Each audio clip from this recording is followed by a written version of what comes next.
Policeman kill black man for no reason. We send more. Dead man bleeding.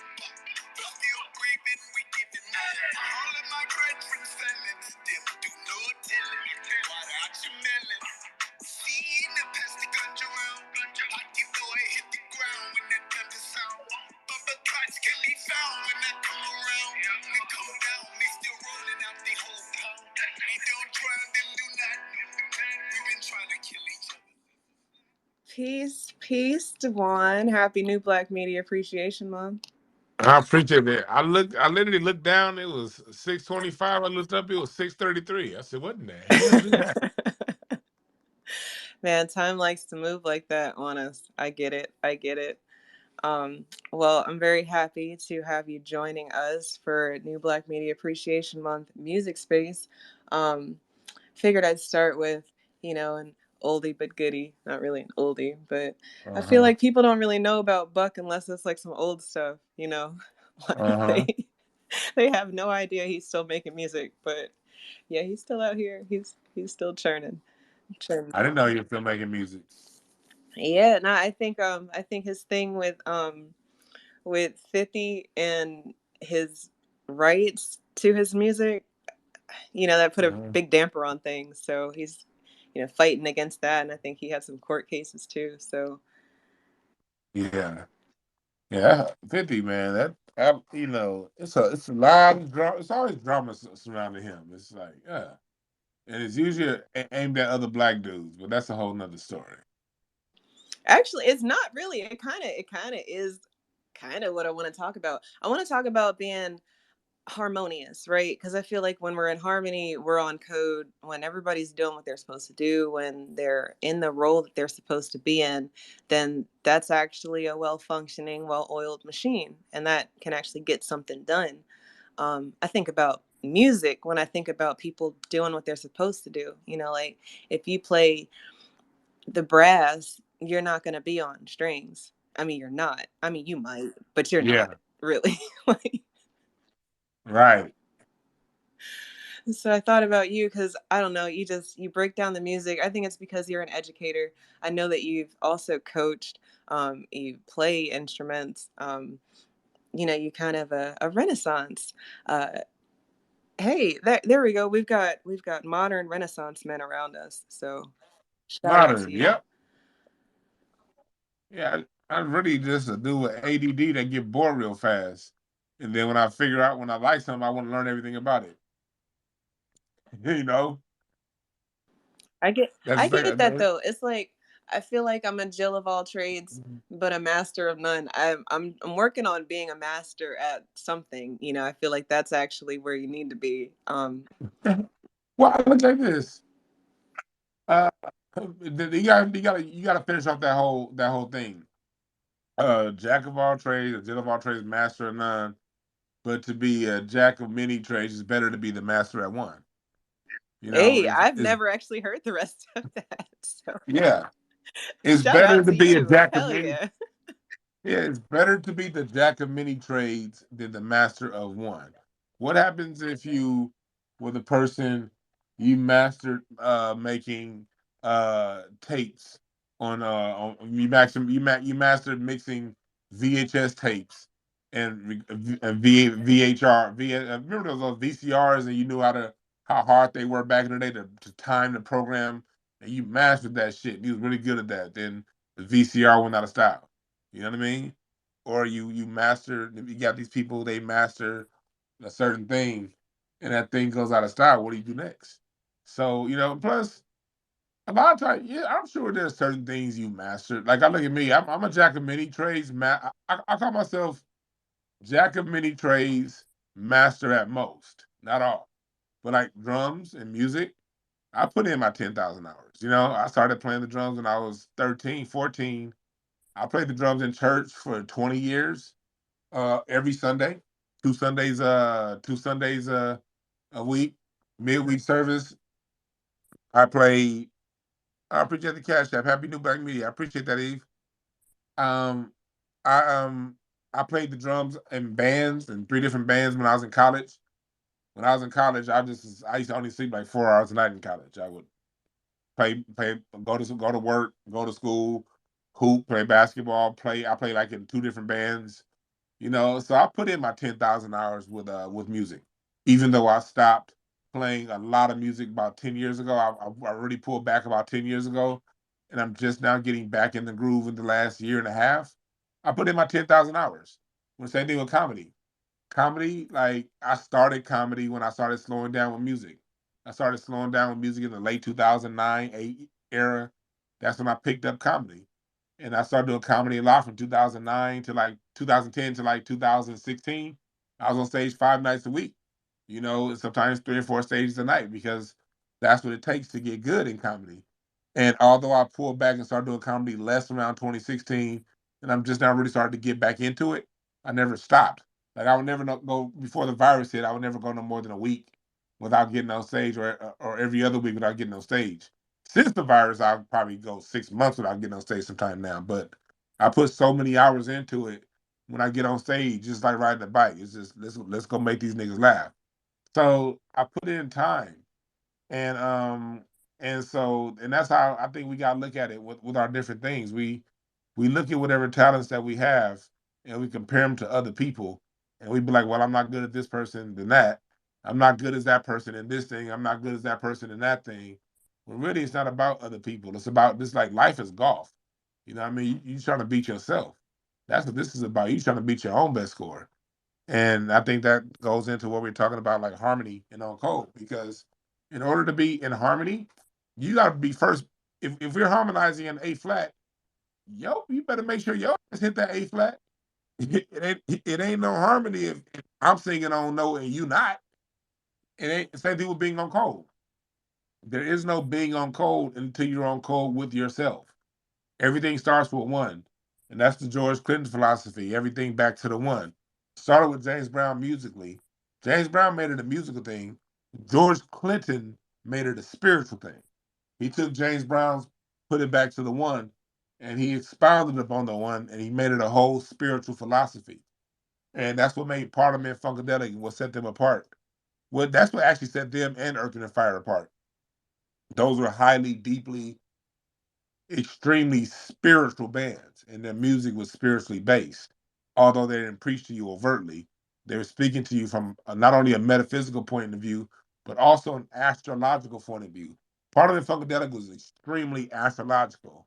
They were all about, the Sirius star system, and that's what the mothership comes from. The mothership came from the Sirius star system, and from Sirius is where we get the information of music, and that we get the concept of the one. And one is when we all come in together. And the way they emphasize that music philosophy is when it was time to play music, they overly emphasize the one on the song. And I'm glad you're talking about this. So usually I'm outside on my porch, and so y'all can hear sirens and shit. This time I'm actually in my house, and I'll give you an example right here. Um, I'll give you an example on this song when they talk about stressing the one. If y'all can hear, let me know if this is hurting your ears or not. I'm about to put this phone to the speaker, but I'm giving an example of the one. Oh, we gonna get all the mother sucker. One. One. One. Here comes unison. No, we can't hear it, Dwan. You can't hear? Mm-mm. What song are you playing? I feel like I know what song you're playing. Give Up the Funk by Parliament. Can you hear now? Mm-mm. Ah, shit. Whatever. Okay, well, I can just jam out to y'all. Y'all can't hear, y'all won't hear no background music. Well, anyway, Give Up the Funk by Parliament Funkadelic. When they go, we want the funk, that everyone's singing in unison on one. And the spiritual philosophy with that is, and the way George Clinton took that out philosophically, musically, was in life, we all live life on our own terms. We all live life doing our own thing, and how that would play out musically in his band Everybody in the band, he allowed the band members to play whatever they wanted throughout the measure, just like James Brown did. The only requirement is two requirements: make it every note be funky, and let's all come back together at one. And that's just how life is. You live your life on your own terms, in your own at your own pace, in your own world. But there's always that time for unity and coming together. That's why you go back to Big Mama's house on Sunday. That's coming back to one. That's what meditation is. In life we live our life, and we all running across this world, dealing with stresses and problems. Meditation is bringing you back to one. That's why they call it centering yourself. Um, and so in life, you always got to take care of one, and that's yourself. And although we're individuals and we do everything at our own pace, at our own time, when it comes down to it, it all got to come back to one if you want to make things pump and move forward. So I know that's a long ass goddamn answer. But yeah, so yeah, whatever questions you have or speakers, whatever. I thought that was an excellent answer. And while I throw some stuff up in the jumbo,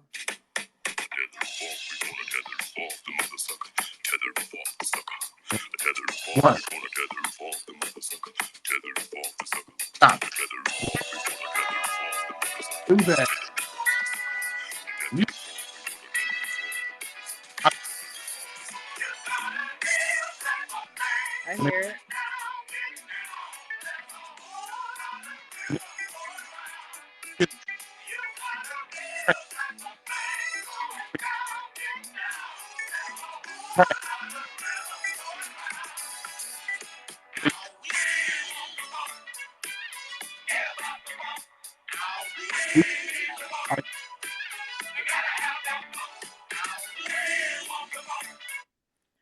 every time Okay, I just wanted to go ahead we, and play it, just to make sure the room got to right? hear a chance to hear it. Every time they say we, they're singing that in unison, and because unison is one, and then they go back into harmony, harmonize, then back into unison, harmonize, back into unison, one. And in life, there's this push pull. That's just the push pull of life. And I would coach the same thing in basketball. And in order for my team to be great, everyone has to be a great individual. You got to be great at whatever your skill set is. And you cannot look at the next person's skill set and be envious or say, I wish I could do that, wish I could do this. You play your own goddamn game. And that's how it is with music. Like you said earlier, the strings can't be horns and the horns can't be strings. If you're a string, you play the shit out that string and play it as funky as you can play it. And you being your best individual person is just gonna make the collective great. And that goes back to being on code.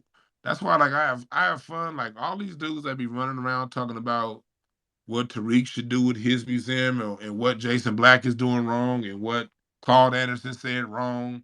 And I'm the leader. And you got a lopsided forehead, and you got all that shit that's going on. I look at these people like, all y'all wrong. Why are you looking at Jason or just because the cat's got a good message? Why are you looking at them for them to lead you? You need to lead your goddamn self. They give you information for you to use, and there's a lot of people out there. They may say things that you can't use because they may be on a vibration you're not on. You may not get down with what they say. So if you can't use it, just move on. You know what I mean? But if you can use it, use it. And then you got these other people saying, "I'm the leader. I'm the leader. Follow me." Man, ain't nobody winning shit following one person. Who's the leader of white supremacy? Answer that. You know what I mean? It ain't no goddamn leader. Everybody got to be on code, and being on code is being on code with yourself and developing your skill set. And that's a lesson that you learn in music, and those lessons you learn in music, they permeate like throughout other parts of your life. You know what I mean? So, so all that when people talk about something, I want somebody else to lead me, that means you're not willing to play your part. And if I'm a leader, the last thing I want is if when I pass you the ball, that's what made Kobe so goddamn great. Because Kobe got to the playoffs with a player named Smush Parker and Kwame Brown. Every time Kobe passed him the ball, out of bounds, nigga couldn't catch. Well, they fumbling, they missing layups. It's like, dude, how can I win when you wonder why I don't pass you the ball? I can't win when I finally do pass you the ball, you don't do nothing. If James Brown, when he did his funky drummer, if when he said give the drummer some, the drummer fumbled his sticks and started losing the time and messing up the beat, that drum solo wouldn't have become the most sampled drum solo in history. Yes, it's James Brown's band, but the drummer got the most of the sample because he was on point and he made the band look good and he made himself look good. And that's the mindset people got to adopt when it comes to dealing with white supremacy. When it comes to what we're dealing with, you got to be if I'm the band leader and I say get a drummer some, and then your ass go around and you mess up the song, you gonna fuck us all up. Even though you the one that messed up. I ain't the one that messed up. I'm over here on trumpet. I ain't messed up. You did. But your mess up is gonna screw all of us up. So that's why it's so important to be on code and not look for leaders and spend all of your damn time being the best thing that you can be. And when someone who does say something that comes along and says something that points you in the direction of a certain thing or give you an idea, you take that skill set that you have and you impose that on whatever idea we talking about. You know what I mean? Facts, facts. Everybody has to play their role. That this is where we are. We're in an age, I believe it's because of the whole participation trophy aspect of it all. I believe that it happened in the 90s. Everybody was told that they were doing a good job just being here. Like you are just it, you Yeah. know, like and really fucked up a lot of people if you Yeah, really think yeah. about it, because you didn't earn the accolades, you were just given accolades. So then everybody thought that they could be the point guard. You got 7 foot point guards, what is that? But I mean, if you 10,000 hour rule, I'm with that. You know, if you've mastered what you want to do, then okay, you can be a 7 foot point guard. But um that's not everybody, you know, just because you don't want to stand under the rim, you know, and get the rebound, you know, and do the blocks and stuff, doesn't mean that your role isn't important, but everybody doesn't see the importance in their role. You know, they I don't. Go ahead. now you're 100% about roles because basketball and a music example. Like in basketball, the reason what made Michael Jordan so great was the fact that Dennis Rodman got every rebound and he set great screens and he was such a great defender. They didn't have to double team Karl Malone because all you needed was one player. Because if I don't have Dennis Rodman, Karl Malone, anyone else, Karl Malone's going to eat up in those two finals. And I'm going to now have to double team him, which now compromises my defense. I have to leave someone else open. But Dennis Rodman was so great at what he did, it allowed Michael Jordan to score and close out games. Scottie Pippen was so great at what he did, he set the table. He got the geometry right on the court. He got the floor spacing right. And because Scottie Pippen got the floor spacing right, because Dennis Rodman set the greatest screens, because Steve Kerr hit his open jump shots, because in basketball, if my shooters are missing shots as a coach, all I gotta do if I'm designing a defensive game plan, if two players on the court can't shoot, all I gotta do is people I have guarding them, all right, leave them niggas open and go double team the good guy. So the greats can't be great unless the shots are falling. That's why, like when LeBron came to the Lakers the first year he got here, before the Lakers were any good, the Lakers didn't make the playoffs, and LeBron looked hella regular because the players on the Lakers could not shoot. And when he didn't have any shooters, and the double teams got to focus on LeBron, LeBron looked hella regular. So he faked an injury and missed the last third of the season. So his fan base won't have nothing to get mad at. But then you bring in these great shooters that keep the floor space. I can't double team. Now that allows LeBron to have wide open lanes to the basket. He gets to go back to being LeBron James. Same thing with sport or with music. In music, I don't care how good my singer is. I don't care how good my keyboard player is. If the drummer's not in time, if the drummer and the bass aren't in sync, if the drums and bass aren't in pocket together, if they're not in groove together, the rest of that song is gonna suck. I don't care how good the keyboard licks are. I don't care how you can sound like Whitney Houston, Aretha, Stephanie Mills. It don't matter. If the rhythm section is off, you're gonna suck. And the same thing, and if the whole band is great, but the sound engineer, the sound man, got the mics set up wrong, you're getting feedback, the music's going to suck. It don't matter how good the performance is as musicians. That's the hardest part about live performing. You can have the greatest pocket as a band, but if that audio mix ain't right by the sound engineer, the sound man got that mix wrong, I don't give a fuck how good you playing. all ain't none of that gonna sound good. So what does that tell you? There are no big eyes and little me's. You know, yes, the singer gets to be the big eye, you know what I mean, and do all the stuff because everything else is tight. It was something that was said in the if you go back and watch that Jackson family movie, the movie about the Jacksons, and there was a scene to where one of the kids said, you know, let's just have Michael, let's just have Michael, he could do all the James Brown's moves. Let's just have Michael out front. And then you hear Joe say, "Well, we don't, well, Michael don't have James Brown's band, so we can't. Basically, we can't put Michael in that position because we don't have a band that can support his talent." You know what I mean? That's what he was saying. That's the part that in that movie that it kind of just got thrown in there, but that was a very critical message he made right there to people. The star is nothing without everything else falling in line. So the logical conclusion is there are no big eyes and little me and little U's. It's all of us. It's the collective.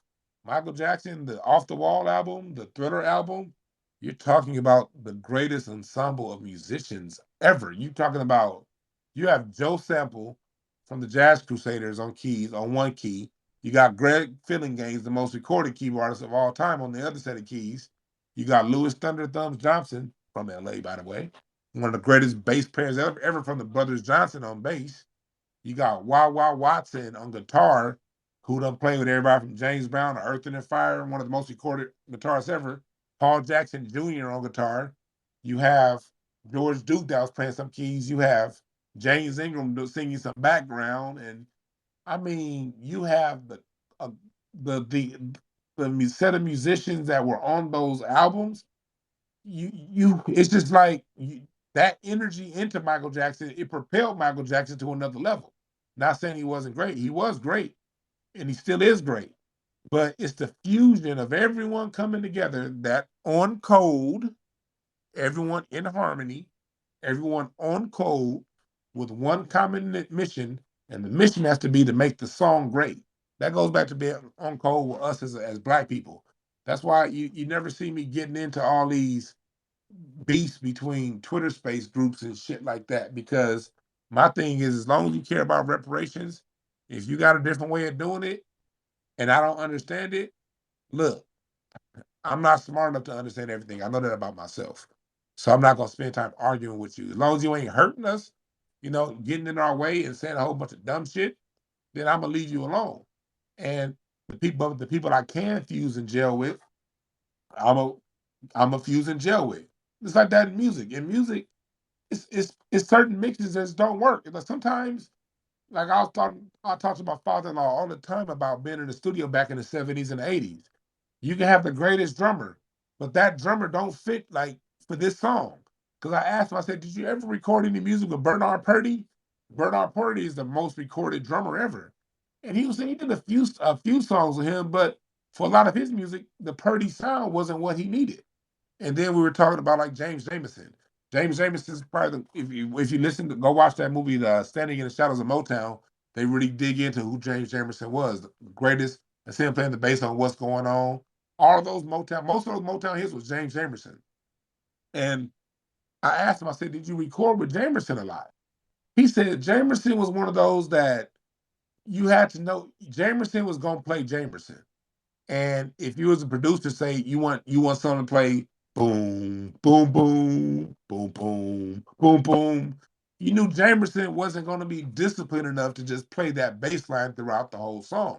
Jamerson, when he gets to boom, boom, boom, at some point he's gonna go boom, boom, boom, doom, doom, doom, he's gonna add his flavor in it. And if you got to know that. So if you want a particular song over here that doesn't require that extra, you can't. Don't hire James Jamerson. He hire somebody else. You know. Versus when Marvin Gaye did the "What's Going On" album, he needed somebody to float through the music. So he went and found James Jamerson was drunk in a bar somewhere in Detroit. They could not find him. Marvin Gaye had Motown people scout all the bars throughout Detroit, and they found Jamerson drunk as fuck and brought him into the studio, and he recorded those great bass lines loaded. But that's who he was. Why did I say all that? although philosophically we cannot get along with certain people within the movement, we just don't mix. It don't mean y'all ain't great, I ain't great, or they wrong, I'm right. It just means y'all gotta stay over there for this particular song, and I'm gonna stay over here for this particular song. And I'm not gonna get in your way, we not gonna get in my way. And have that mutual understanding because every song ain't gonna be for everybody to play. And just because we can't play this song together don't mean there's something wrong with you and something right by me. We got to understand that. But when you do find your group, your people you with, you got to stay on code. And the code is to make whatever to get whatever it is we want out of this particular thing. And in music, the code is making the song great. So the code in music is if I'm playing a lick, I'm on the drums. I'm gonna tell you. Let me give you some codification on music as a drummer. As a drummer, my primary responsibility is to lock down the pocket of the song. That's my job. That's number one. Everything else comes secondary. I have to keep the time and I have to keep a pocket for the bass, the keys, the singer, and everyone else to fall into. If my pocket is wavering, it doesn't give them anything to fall into. So as a drummer, I got to be on code one with the pocket and the song. And if I can get a feel in the song that meshes with the flavor of the song, fine. But if I have to overpower the song to get my double paradiddle roll, 5-stroke roll, and it messed up the song, then I broke code. Which when I break code, it messes up the song. So I have to be on code with the song first. And I have to put the song before ahead of my professional skill. Same thing with the keyboards and the trumpet. You on keys, and sometimes you on keys. Your job on this particular song is to just play underneath the music. If you can pull up a song, Eve, I know you just played it. Let me give you an example. Pull up a song by the Gap Band called "I Don't Believe You Want to Dance," the extended version, the 8-minute version. Pull up that song by the Gap Band. "I Don't Believe You Want to Dance," and I'll give you a musical example of what I'm talking about with that song. It's the layering of the music that makes the music be great. And when you layer music, everyone that's playing their layer, sometimes your layer might just be a particular like on the keys to this particular song, he's sort of playing out of time but underneath the music.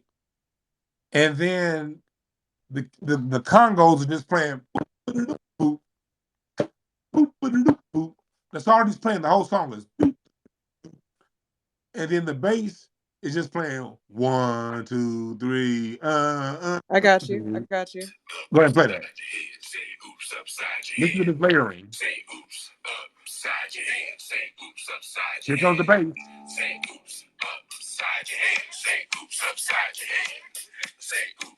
Drums are very disciplined. Kick hi hat, kick hi hat. Here comes keys. Here comes the bass again.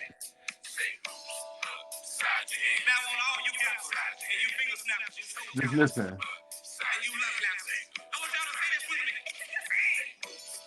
Here's on that bass. Get the guitar.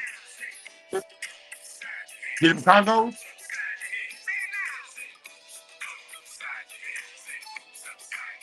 Everybody is playing something extremely simple. Nobody is playing anything complex. Facts. Nobody's playing over trying to say, look at me, look at me. Everybody is playing a very simple line. But the meshing of everyone doing just a simple job crescendos into something that still gets sampled 35, 40 years later. There is no hip hop without that. Snoop's upside your head. Come on now. I mean, but all it took was for everyone to play a simple part. And that's something that we need to understand when it comes to being on code. So it's always them niggas like when it comes to certain groups of people out there that want to take credit for everything. Look at me, look at me. Sit your ass down. Like, this ain't about look at me. This is about the win. And I get when you're young, sometimes it could be like that. But you got cats in their 50s and 60s still talking about, look at me, look at me, look at me. God damn it, it's not my fault your daddy didn't give you no attention. Sit your ass down. And that's what people just got to understand about this whole thing. Sit your ass down. Wrestling from the back of the day had the perfect when the Rock will be in the room. What did the Rock say? Know your role and shut your mouth. That's some real shit. Know your role and shut your mouth. And express your bullshit in your own time. I know that's a lot, but I don't know if there's any questions or comments. Nah, yeah, no, I think we're definitely on the money with regards to what I wanted to talk about tonight. Peace to the room. Happy New Black Media Appreciation Month. I'm here with my brother Dwan. We're having a little chat about the music, about harmony. I see you, Miriam. Peace to you, sister. Welcome to the stage. Peace to you, Sister Eve. Good evening, and peace to you, Brother Dewan B. It's always a pleasure to be in a space with you, and just love your analysis on music and cross reference to what it is that we are should do as far as keeping with not only the rhythm, not only with the tone in sync with the beat, but being codified in doing so. And you could pretty much use a music um, analogy to um, life in general. Because, as you were saying, if everybody wanted to say, look at me, or wanted to be a lead, or do what they wanted to do, then it'd just be a lot of loud instruments making a lot of noise instead of being in harmony and creating a very beautiful melody. Um, so definitely on point with that. And I like you were saying, in one of your other spaces, Brother Dewan B, when you had Barry White, or you had um, Gordy, or the likes of those great men, why they were composers and producers, and yes, they had experience with the instruments themselves, but they also delegated or got those who could fill in and to do certain things with instruments. You have a rhythm or a beat in your head, but you can't necessarily do the sound, but you could get someone who do know how to do the sound. So we're all great in our own ways. We all contribute in our own ways to come together to make a symphony. And that brings me to like one of the greats. Isaac Hayes was cold too. He was cold in what he did. So was Roger Trapman. Um, those brothers was cold. And then of course you already mentioned some of the greats, Earth, Wind and Fire, and other bands of that nature. Rufus and Shaka Khan and their band, the Ohio Players. We can go on because that was just such great soulful music. And especially when you go back to dealing with the Funkadelics. Um, one of my favorite albums is Maggot Brain. Um, my goodness, some of the music just you have to be on just a certain vibratory headspace when you listen to it because it is spiritual. It does transcend into the metaphysical, and as you said, they were astronomically connected with Ceres and some of the other um, systems in our solar system. Some of the other planets, you have Ceres A and B, and it goes back to the one, the whole, the uniting force, which connect you um, to just a higher elevation, if you will, to your God self, because music is also known as the soul catcher, because it moves the soul, and that's something we have a great understanding as a people. We always have, especially foundational Black Americans, because no one does funk, rhythm, blues, jazz, gospel, and all the other multi little genres that arrive from that the way we do, and often um, imitated but never duplicated. So I'll say that now. Yield my time. Thank you. Oh yeah, thank you for that, thank you for that. Um, Anybody else got any comments or anything? I answer questions. If y'all got questions, raise your hand. I see Sincere down there, Sunny, Summershot, musicians down there.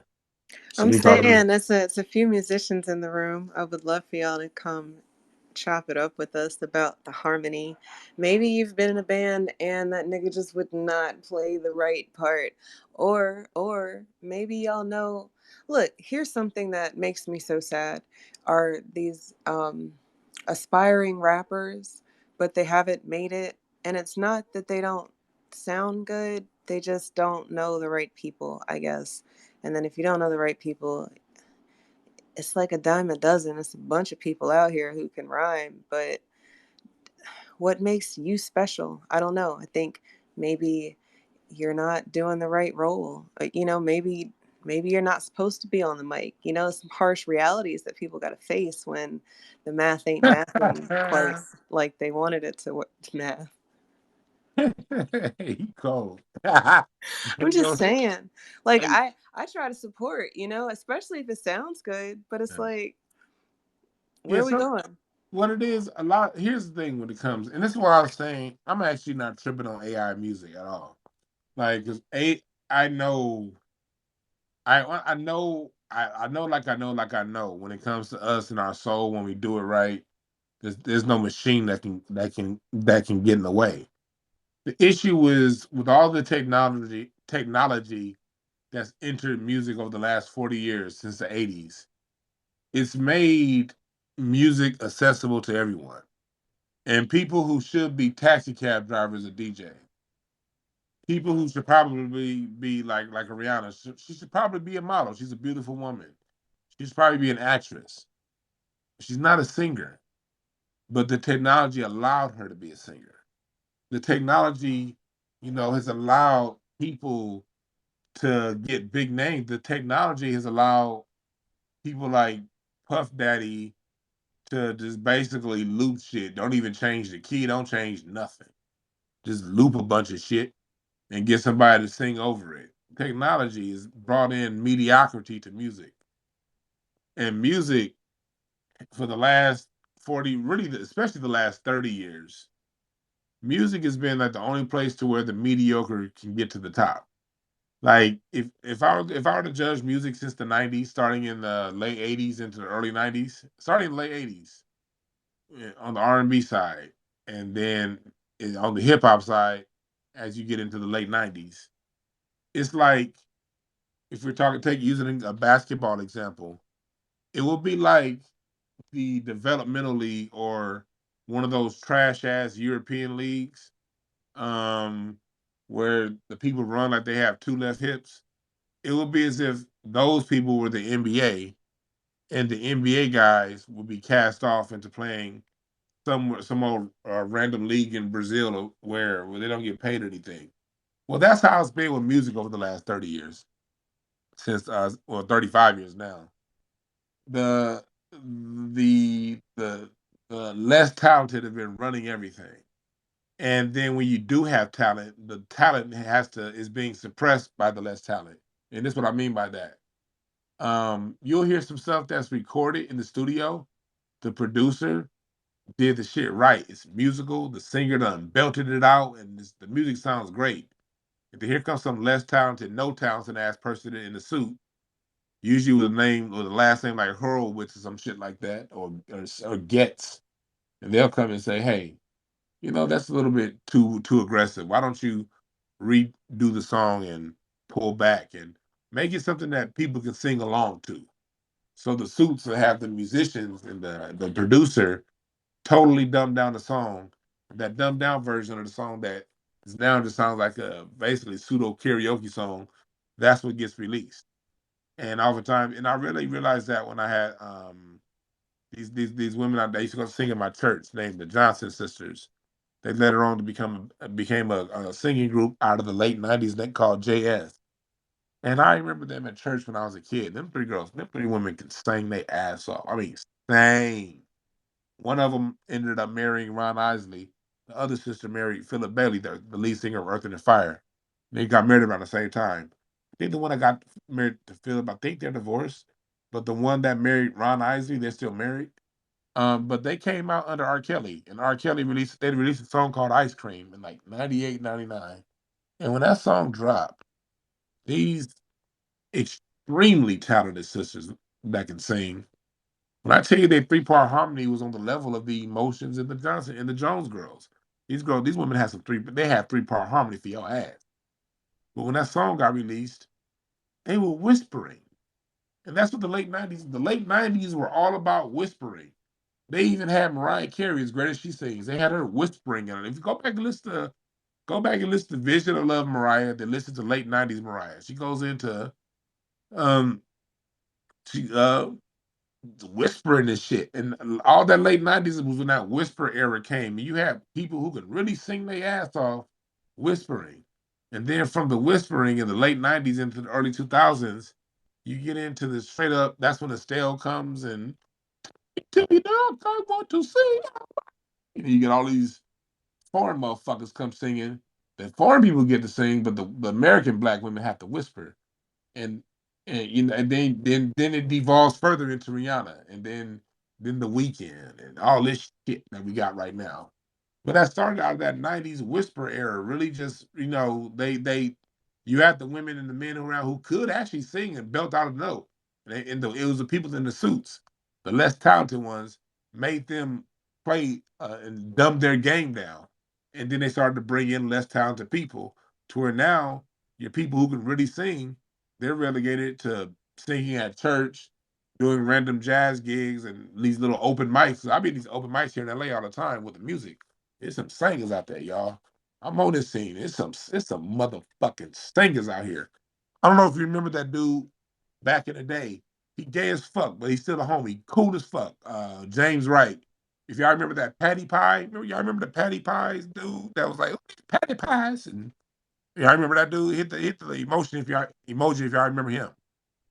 Well, me and James, we went to high school together. He was in choir. We were in choir together. I was on the drums and he was singing. That motherfucker James Wright can sing his ass off. And there used to be this thing called R&B Live here in LA where it would be like these singers featured with a live band. And sometimes Stevie Wonder would drop in. Sometimes Prince would drop in when Prince was alive. It was one time I was there, Prince just dropped in and shit, we went all the goddamn night. That's the beauty. That's why the rent is expensive in LA. Shit, you pay for nights That's a like hell that. of a memory. God damn. Yeah, let's see Prince drop in. I see Bobby Brown drop in and get on stage. I mean, everybody dropped in and got on stage.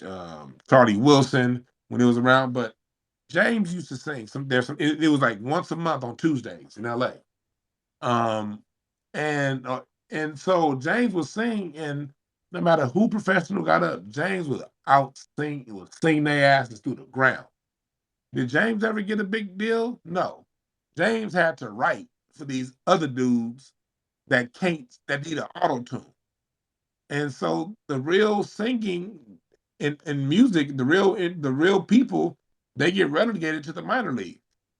AI, what that's gonna do, all these producers, if the only thing you can do is copy and sample, guess what? AI is going to copy and sample better than you, homeboy.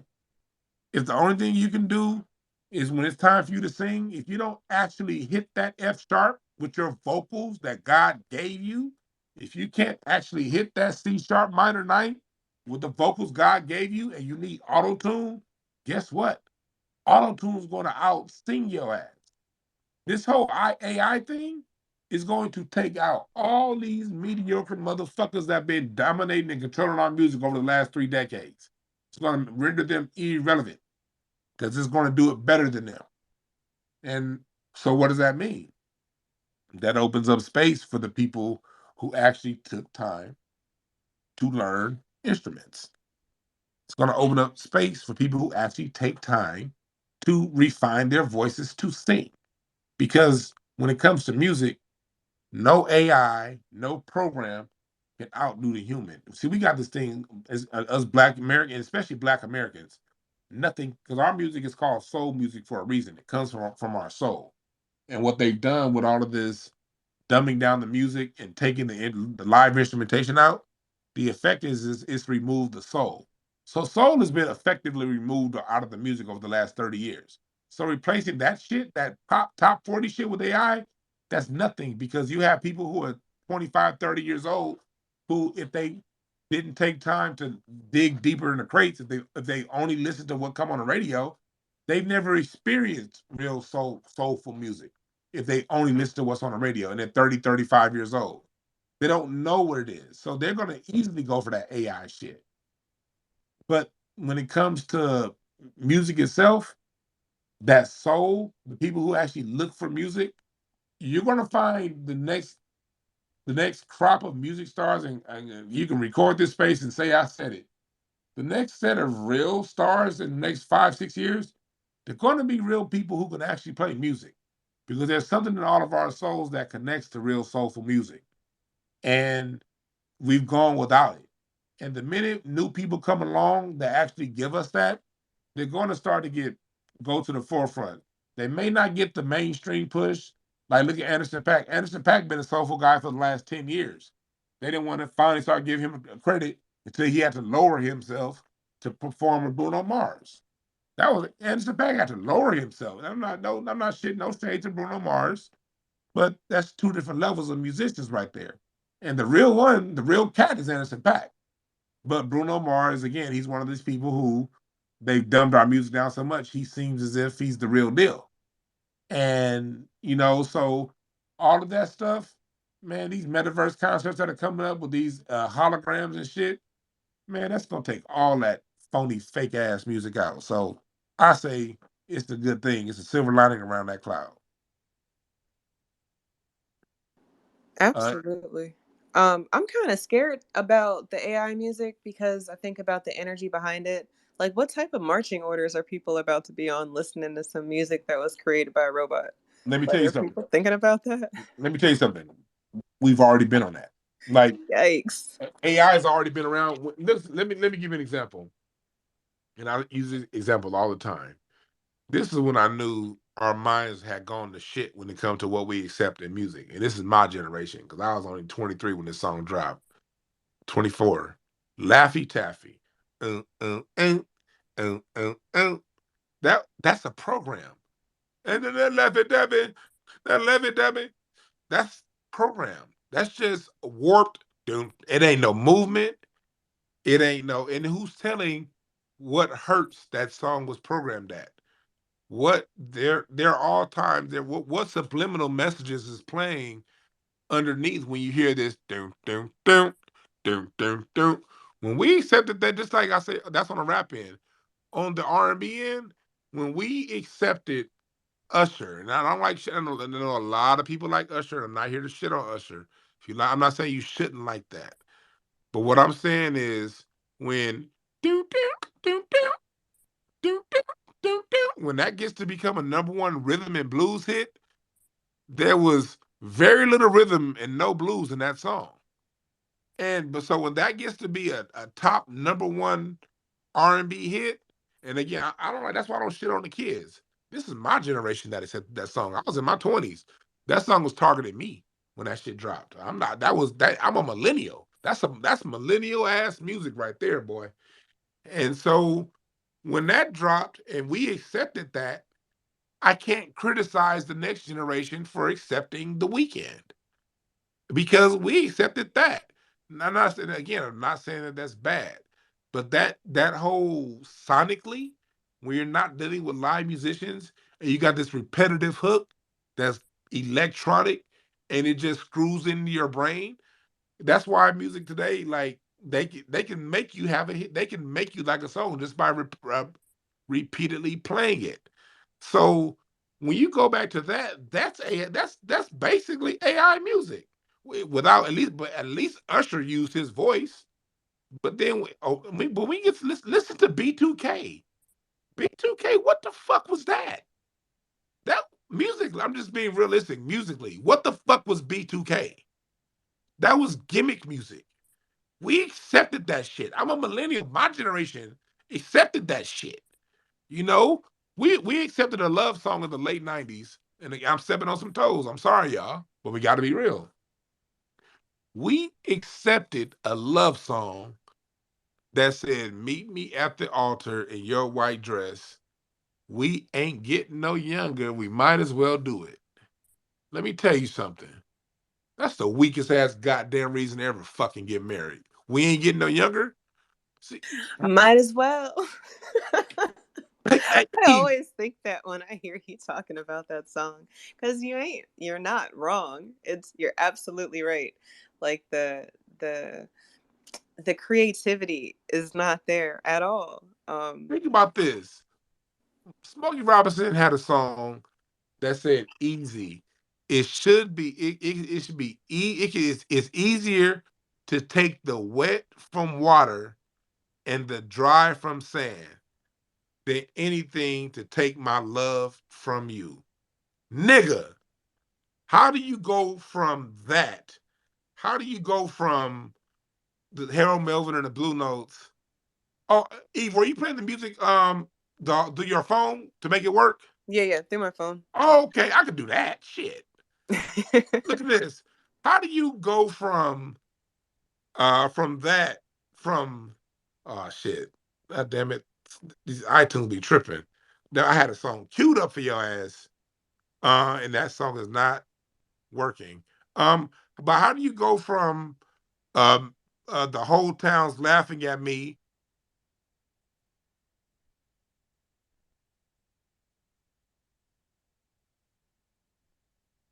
Hear that? Nope. The music is not liking you It's not today. liking me. Well, anyway, I was playing The Whole Town's Laughing at Me by Harold Melvin and Teddy Pendergrass. The whole town's laughing at me. You silly fool. How'd you lose such a good thing? How do you go from that? How do you go um from Smokey Robinson had another great song. He had a song called that he wrote for the Marvelettes. It's called Hunter Gets Trapped by the Game. That song, that's in that song, he's saying basically how what's this whole world coming to? Things ain't the same. Anytime the hunter gets trapped by the game. Basically, he's talking about how he was basically seeking out his companionship and looking for chasing a woman. Well, he wrote it for the Marvelettes, so they're talking about chasing a man, and then the man turning around, and then I mean they thinking that they chased them down, then they ended up falling in love and fell into the vulnerable position of being the one getting chased. And I mean, how do you go from that level of complexity in writing to meet me at the altar? We might as well do it. Like that's an extreme devolving of lyricism. Like we always talk about lyricism in hip hop. What about lyricism in R&B? You know, even so we got to know that we've been when it comes to AI, when it comes to what's coming. If you're I'm 41. If you're my age and younger, we've grown up into this. And unless you've taken time to disconnect from the radio and play that neo soul sound or the underground hip hop sound, the alternative, what they call alternative, unless you took time to listen to some damn Jill Scott and some Anthony Hamilton, unless you took time to listen to some Common before he became a pro Democrat. I ain't talking about now Common. I'm talking about that Common before he became a Democratic professional white ass kisser, old school Common. If you didn't take time to listen to the Outcasts and the people, and they were popular, but different groups that weren't necessarily top 40, you did you didn't really we didn't get music. And that goes back to always take it back to we are like Neely Fuller always says, you always want to go back to the usual suspect. This isn't some out of nowhere thing. The white paper report of the early 70s, I talk about this shit all the time. They said in '73, we got these niggas' music. By the time 2000 comes, it's gonna be too far ahead for us. We got to stop this shit now. So by the time the late '70s came, they purposely the first thing they did was they removed the strings. They removed the strings. Just go back and listen. Music before 1979, strings everywhere. Every song had a live violin session. By the time you got to 1981, outside of the Thriller album and some Lionel Richie stuff, because my father-in-law composed that, he's gonna put strings in everything he do. Atlantic Starr, a few groups that he composed, the strings were for the most part done by the time you get to the early '80s. Then you take out the live drums and you replace them with programmed drums by the mid '80s. By the mid '80s, you taking out the background. You still have power lead singers, but the background singers are for the most part out of business by the time you get to '86, '87, '88. When that new Jack Swing era comes in, now the drums are gone, the strings are gone, and the background singers are gone, and it's just a producer doing everything, and no background singing. And in 10 years, you see this things go from this lush, beautiful sonic uh eargasm to plastic, and I'm not shitting on it, but it got very plastic, and that was all by design. It was controlled. It was also through budget. Black artists, you can't get enough budget to get a string section, a horn section, and promote your album. You better go buy this little funky ass beat and be happy, nigga. That's what they did with our music. White artists, like to this day, Adele, she get all the strings and the horns she want. Robin Thicke, they get everything they want. But if you Jasmine Sullivan, you might get one or two songs with a live arrangement, and everything else is going to be something that they don't have the budget. It was funny. I was talking to Kelsey. He's the bass player for the Free Nationals for Anderson Paak. We were talking one day at a bar. I was at a show, and we were talking about that song on the Ventura album, my favorite song, that "You Doing Too Much" by Anderson Paak. And if you go back and listen to that song, there's some strings and some really nice string arrangements on that song. So I asked him about that string arrangement, and he was just like, "Yeah, we had just enough of a budget to bring in like three strings, like, and they took those strings and made it a really lush, grand sound." And I was just thinking, like, damn, as dope as Anderson Paak is, imagine as great as that string arrangement was, what if he had the budget for a 64-piece string arrangement or orchestral arrangement? Because the string arrangement is great the way it is. But what if they had a full 32-piece or 64-piece orchestra behind it? How much more grand and lush it could have been. And if he was a white artist, he would have gotten the budget for that 64-piece orchestra to go behind it. But they were able to squeeze out just enough of a budget for three strings. That's what we've been dealing with as a people, and that's what we've been up against. And I think that um, as we move forward, we got to know that as musicians move forward, to focus on bringing those live arrangements back. Focus on doing whatever you can do to add as much instrumentation and lushness to your music. Because yes, it costs a lot more in the forefront, but that's the music that 50 years from now people gonna still listen to. When you go back and listen to Erica Badu's "Mama's Gun," that has some strings on it, very light, slight strings and horns. But "Mama's Gun," Baduism, D'Angelo's Untitled, all of D'Angelo stuff, the Maxwell stuff, all of that stuff that had that live sound from the late '90s, early 2000s, that shit sounds good. None of that shit went number one. It may have gone number one on the soul charts, but none of that shit crossed over. But I looked at today, Erica Badu announced that she's going to be at Crypto Arena, well, Staples Center. I'm LA, this Staples Center. She about to be at Staples Center in a couple months. And for somebody who was never featured prominently next to a lot of the other people of her day that were getting those top 40 looks, she's still selling out stadiums, and she hasn't released the album since 2010. That shows you the power of live instrumentation and how and the live soul going into your music, and how even if it doesn't pop off at number one right now, you still gonna be eating off that music 25, 30 years from now. Facts. That authentic energy definitely gets the people moving. I appreciate everything that you've spoken on so far. Harmony is on code. Harmony equals on code. Tonight we've been speaking with our brother Dwan B about the music, about being on code, just giving him some appreciation because it is New Black Media Appreciation Month. So people who bring the message in a big way should get some appreciation. So this is that for him. I threw some things in the Jumbotron if you want to support him. Peace to you, Chase. Welcome to the stage. What's up? Black first, everybody. I hope everybody's doing good. Black first, brother. What's going on? Now I wanted to add on to what the brother Dwan was saying about the AI, and I'm into the tech space real heavy. And here's the thing: this is, we run into a conundrum with AI because if we don't get into programming AI and stuff like that, what you're going to wind up getting is a product, and you being an end user or a consumer, and the people who program the stuff is putting their own biases into the program. And I know, some folks is like, oh, nah, listen, man, 85% of the tech field, the programmers are white. And if you don't believe that they're putting biases into their programs, we just had a space 2 months ago where this company, there was an AI company, they were doing facial recognition out of LAX, and they detained 8 black people. 7 of them literally had to go down to the police station to go prove who they were, and then they looked at the company and, and they're like, oh, well, they let all the Europeans go through. And this was the whole thing that, what I was telling people, if we don't get into coding, if we don't get into programming, other people are going to be putting their own biases into that program.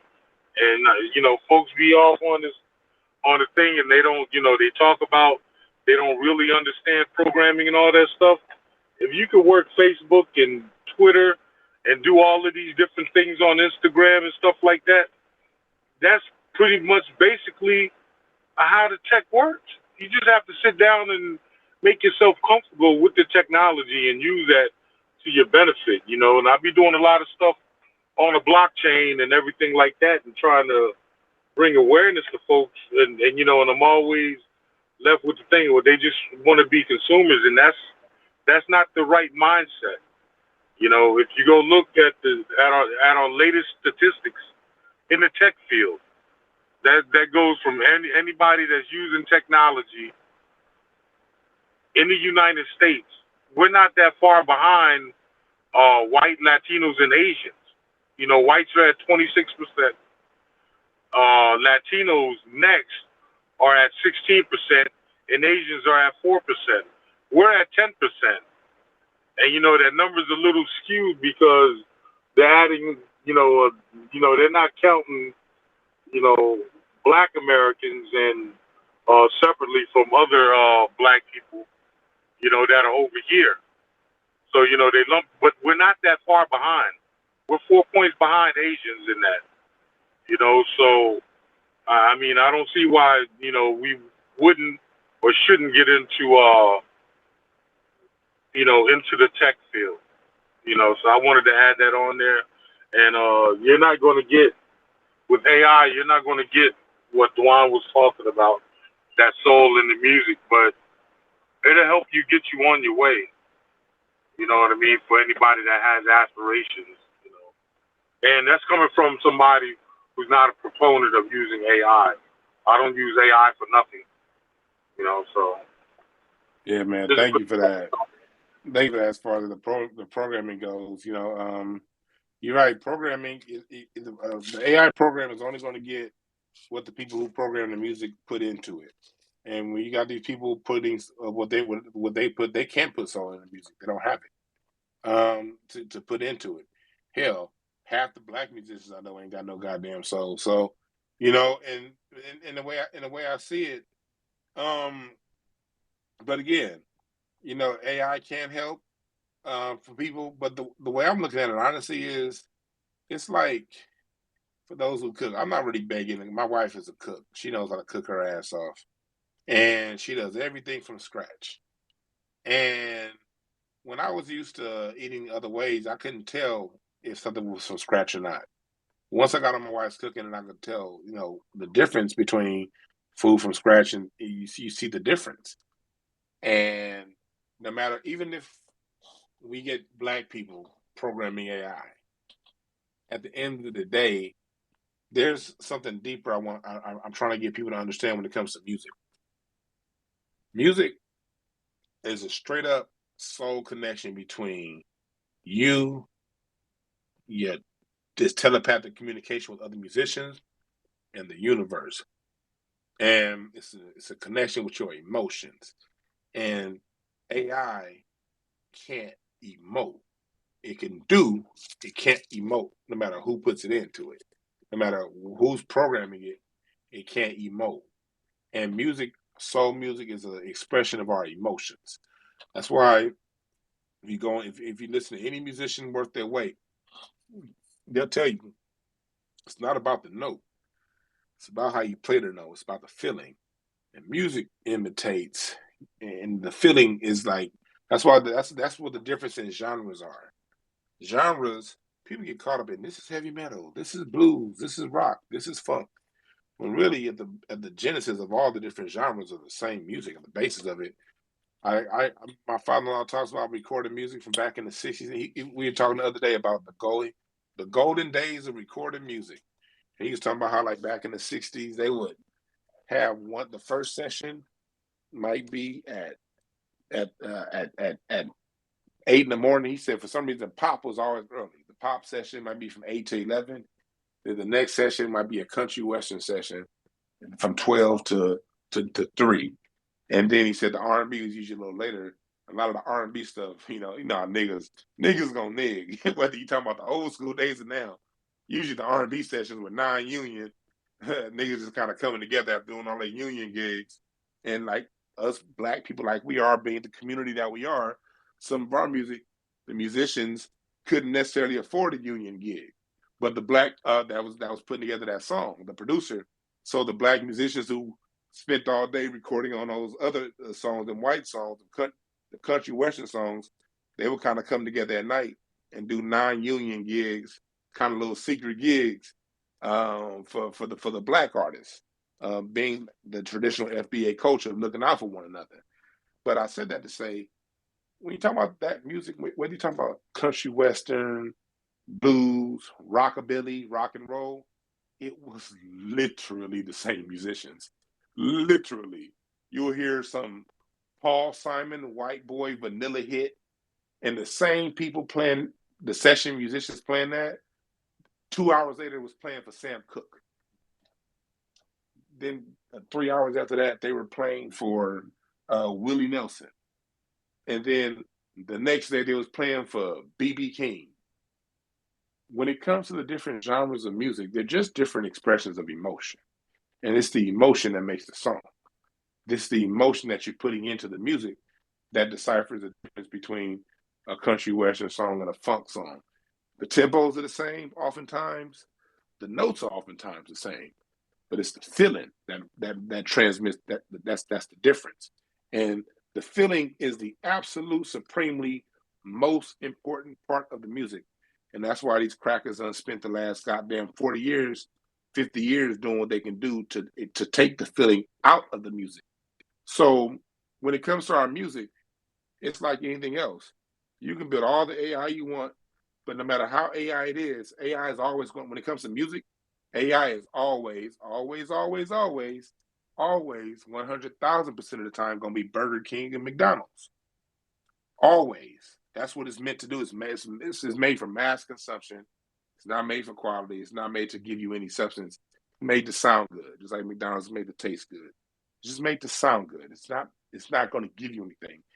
And so when we put this education effort forward as far as how to tap into music, what it is, and when I say education effort, I don't care about other people. These Asians, these Latinos, these people who love vulturing our culture, look, they gonna make this AI music go #1.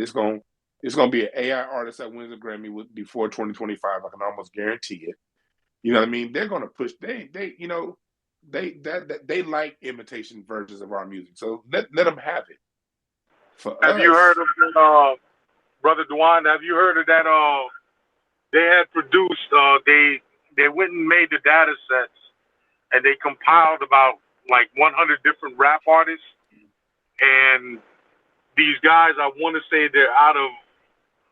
I want to say that they're out of Apex Labs. I could be mistaken with that, but they created an AI. They used a guy from the UK's voice and his voice and his style and intonation and everything, but they used the lyrics compiled from 100 different rap artists to make up the data sets that made up this AI. So when they gave it a subject for it to write, and it wrote a couple songs and everything like that, and they asked to do a live performance or whatever, man, this thing said the N word like 63 times in one song, 19 times in another one. You know what I mean? And it was like because they gave him the record deal off of the strength of the company doing their thing with the data sets and everything, right? The programs that's needed for this AI stuff. And I think that record deal lasts for a total. It lasted 6 minutes, and and after that, the record execs, the record execs was like, "Nah, we're good." So the company said it was going to go up. Now, the interesting part, the guy's voice that they used from the UK, they just asked him to come in and to spit some bars and everything. He didn't know that they were actually using his voice for a thing, and he thought that hey, $1,800 and he get paid and everything like that. Whereas they got a deal for a couple of million, but then the deal got rescinded. So now he's feeling a little cheating. I don't want to get too deep off into that. I remember that. Yeah, I want to stick to the subject, but yeah, it's when it comes down to it, this AI stuff, and AI is definitely going to get better. It's going to get a lot better. But just like when you go back and listen to the 80s had those weird. You go back and listen to any 80s song. 80s had a whole bunch of weird ass fucking sounds. That's why most 80s music gets stuck in the 80s. 80s, boy. Remember back in the 80s, whatever happened to that 4-bar saxophone solo? It was like no matter what happened in a song in the 80s, it was always some motherfucker with a shag or a mullet playing a saxophone solo.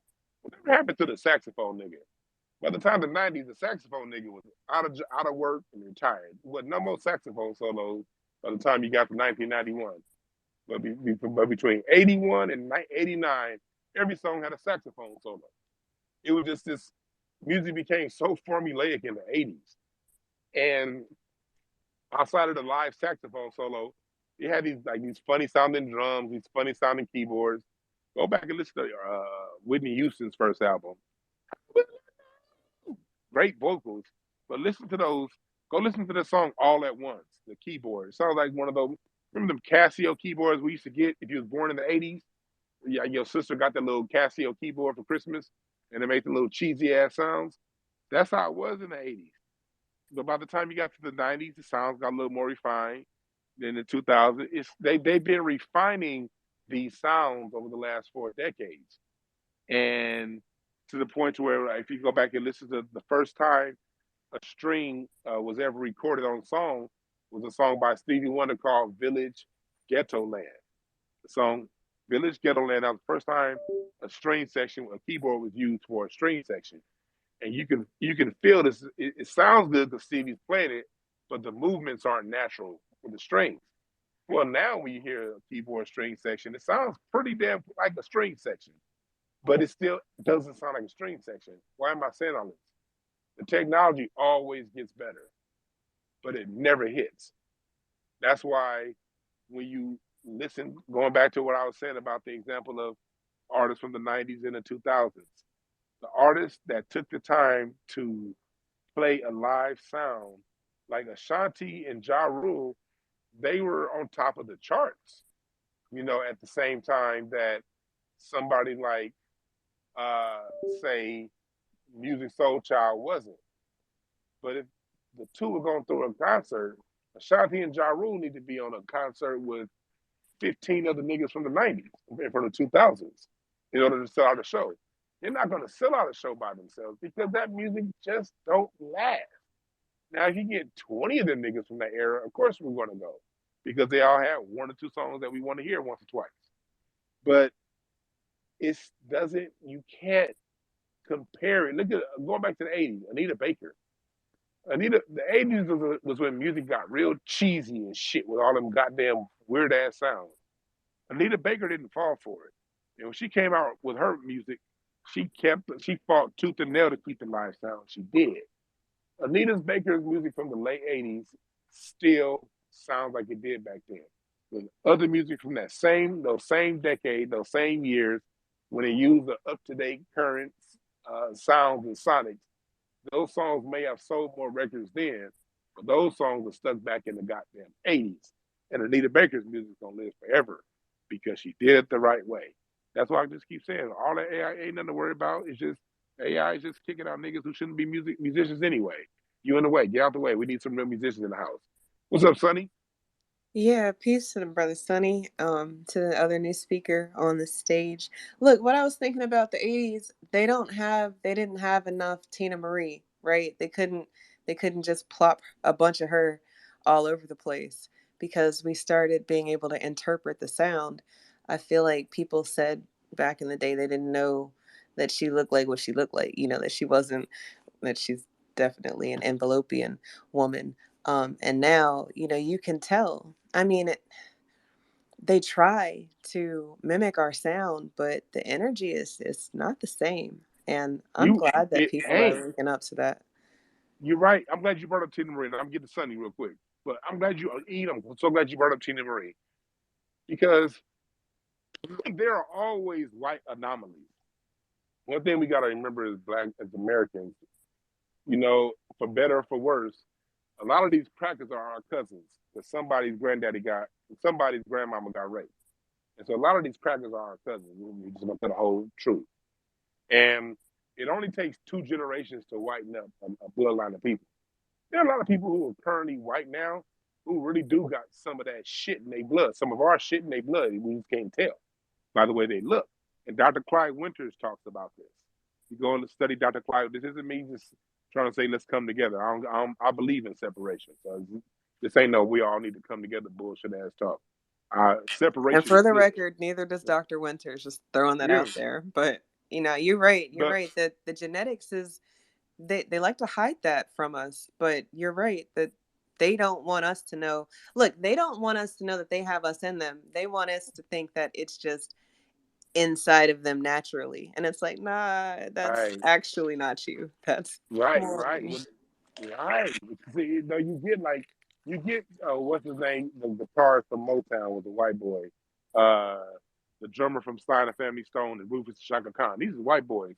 The drummer that played on the Thriller on Michael Jackson's Off the Wall album, white boy. Rod Temperton, he wrote Off the Wall.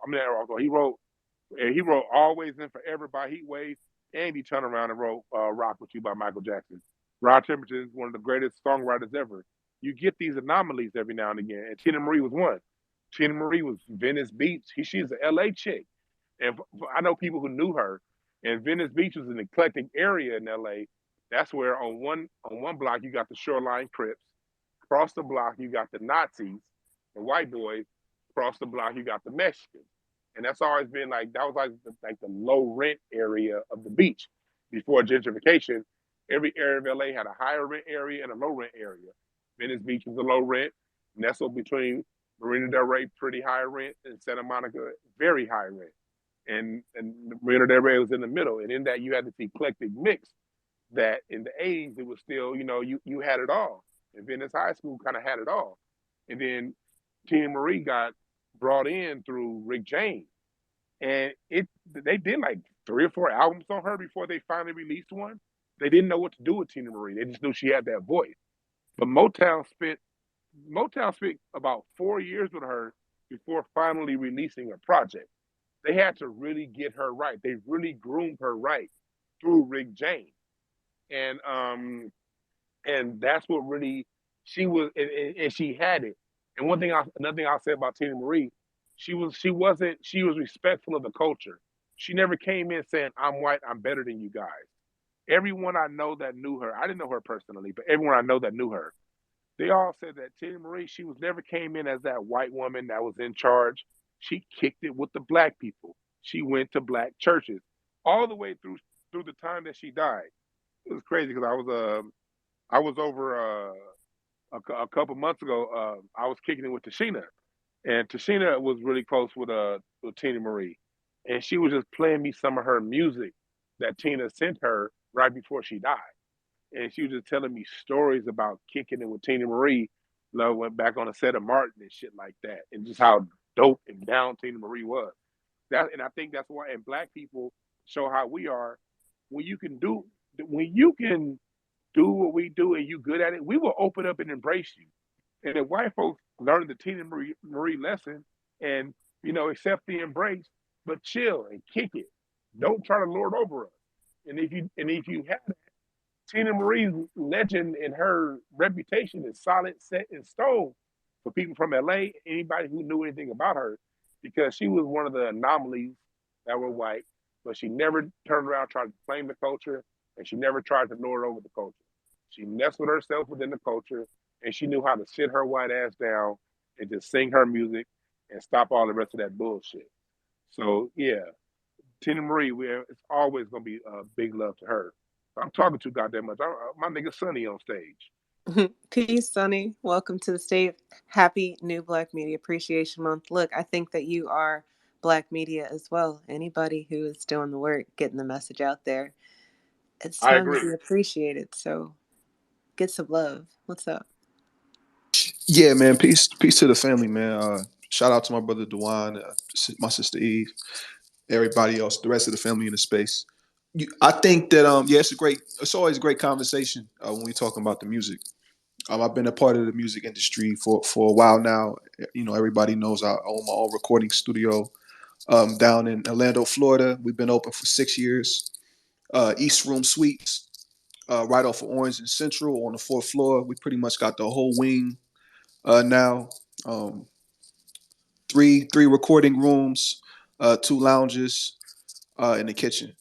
So if anybody down here in Florida that want to connect, and we book some studio time, whatever. We just had Rodney Jerkins in here not too long ago, and a few other people, man. So it, I just cut to the chase real quick, man. One of the things that I feel like, and this is just off the top of my head, but and just adding to the pot of the conversation, I feel like the pandemic actually exposed the whole music industry. I think that we should kind of look into that more and kind of build on that. Not necessarily in this conversation, but just in general. But I feel like that opens up a whole nother can of worms when we having a conversation, because being down here, like I was saying, like I'm trying to circle everything, make everything connect, tie back.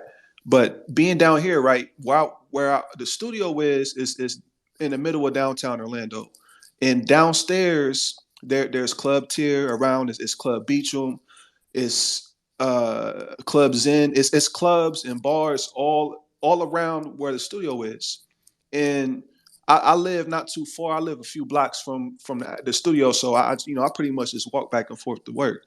And when the pandemic had happened, everything was closed down, as far as like the clubs. And the pandemic was for a little minute, man.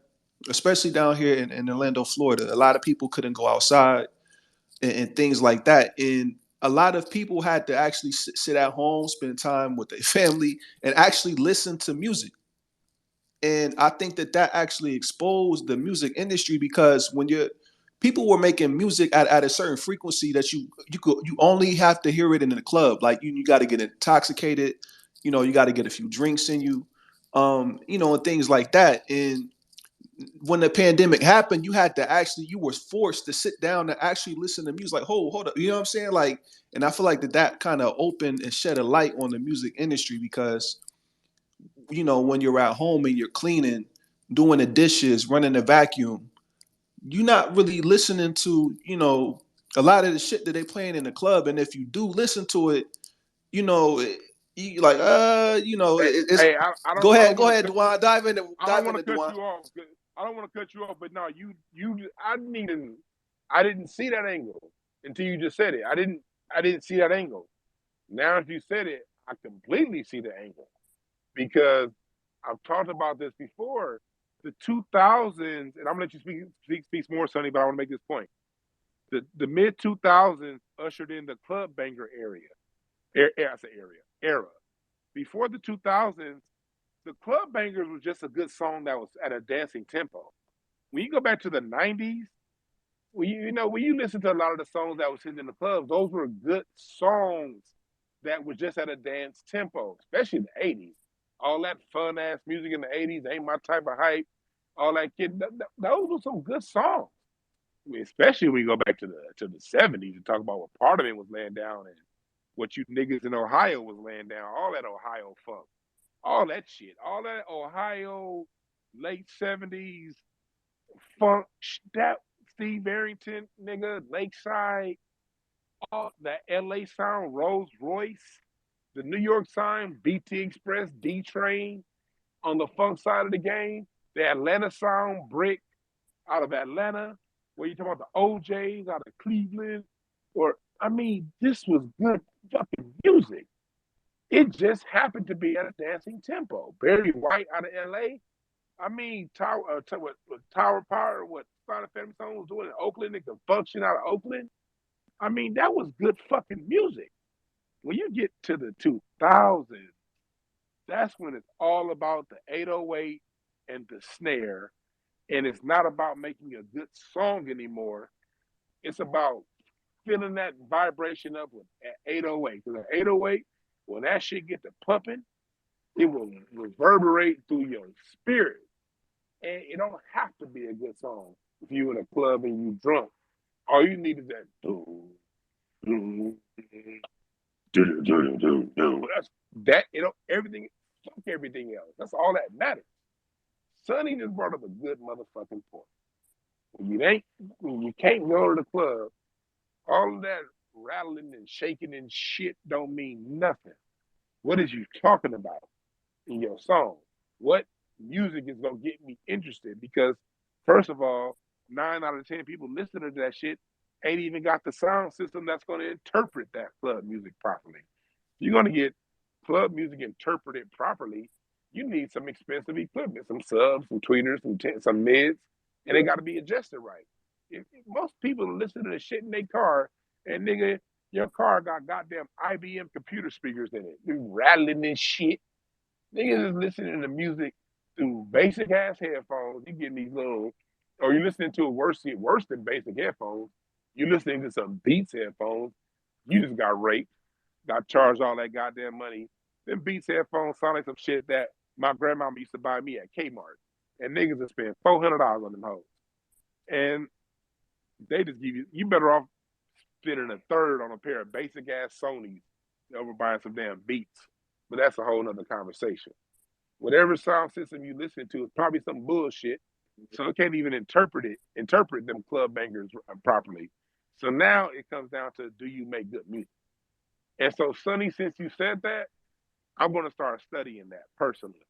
Just going back and listening to some music that came out post 2021, and I'm going to keep an eye on that, like moving forward. Because it's like, you're right, there has been a slight improvement in how some of this music is made post pandemic. Look what happened. What's that boy? Was it NBA young boy? What's a little young nigga that changed up how he talking and all that shit now? I get all these little young niggas confused. I let the young niggas keep their music. I ain't trying to, but I think was the NBA young boy? That little nigga that changed up his whole speech in the last 6 months? Shit, nigga, that's a good point. But go ahead and finish your point, Sonny. Yeah, the way that, people consume music, I perceived it because, like I said, just walking back and forth, like, I have a few friends that, I talk to the people who actually own some of the clubs because, we just in, close proximity. And people were shut down for a long time, Dwan. Like you couldn't do nothing, man. It was a ghost town downtown Orlando for almost a good year. So, even now everything is back open. You know, And LA still ain't recovered either. LA ain't recovered. Exactly. Listen, it's the club scene is not the same. It's not. You know what I'm saying? And people they're not interested in going to the. You had to sit down for a whole year, put your mask on. You know, a lot of people, you know, recalibrated, and a lot of people consume music differently, and that's it's just not sticking and it's not hitting the same no more. Look at Nas. I don't know how everybody feel about Nas, but Nas has been releasing. You know, he's been having the top rap albums that's been released. You know, out Yeah. of the past year and a half. You know, and I'm talking to people in they you know they early 20s. Like, yeah, I'm listening to Nas. You know, Nas this, Nas that. So I just think that definitely has to be studied a lot more. Another thing too, just to end my point, not really worried about the AI thing too much, just because it cannot replicate, you know, actual soul, like Dwan said, or actual instruments. And if any of y'all niggas do mushroom, I'm not advocate. Listen, I'm not advocating for mushrooms, but if Shit, y'all niggas I do, am. I was on some hey, shrooms yesterday. Go ahead, hey, brother. if y'all niggas do mushrooms, y'all see what I'm talking about. You know what I'm saying with the trees and the plant. Listen, it's actually vibrating at a certain frequency, and these are actually real live living entities. And when you know you're using actual wood for drums, percussion, you know these come from actual natural resources from the earth. And we could, you know, conversate and break that shit down more. But yeah, man, it's a great room. Dope topic as always. I'm gonna land my mic right there. Yes, sir. I'm glad you brought that up. Again, people got to follow their own sensibilities. So I'm not advocating. I'm just joking around. You got to follow your own sensibilities. But I'll say this: when people, I went on last year. I tell this story all the time. Last January 2022, I went on a mushroom trip, and I saw the vision for my Black American music tree. I was sitting back. I was listening to some Stevie Wonder, and I was listening. And sometimes we on some shrooms. I got these AirPod Maxes. When you that Dolby Atmos sound, the music be coming at you from all kind of different angles, especially the personalized headspace, nigga. And so I'm over here listening to all these fruitful flowers come out of Count Basie's music on some shrooms. And I said, I gotta document this. I'm listening to something. I was listening to Fly Me to the Moon by Count Basie, composed by Quincy Jones, sang by Frank Sinatra. And I was on a shroom trip. When we on shrooms, the moon kind of has like a technicolor look to it. And it be kind of dancing and shit. There's a full moon. And I was listening to Fly Me to the Moon. And that shit was fucking great. But anyway, I'm listening to Fly Me to the Moon. Then Stevie Wonder comes on after that. And then I was like, man, I gotta. And then I had a vision. I was like, how am I gonna document our music? I said, I'm gonna put this shit in the tree. And the way the tree y'all see now looks, that shit came as an image in the mushroom trip. And then I partied that night. I went to bed, woke up the next morning, and I did 80% of that music tree just off memory from music because I've always studied music. And I did 80% of those genres that you see on the Black American music tree. I got on my computer the next day, and I was on my computer for 11 hours. And I couldn't get up because them shrooms that trip had me so focused. When I woke up the next morning, I had to get that shit out. My spirit was like, go, nigga, do it, do it, do it. And I woke up and I sat at my computer for 11 hours and I did 80% of that tree just off memory.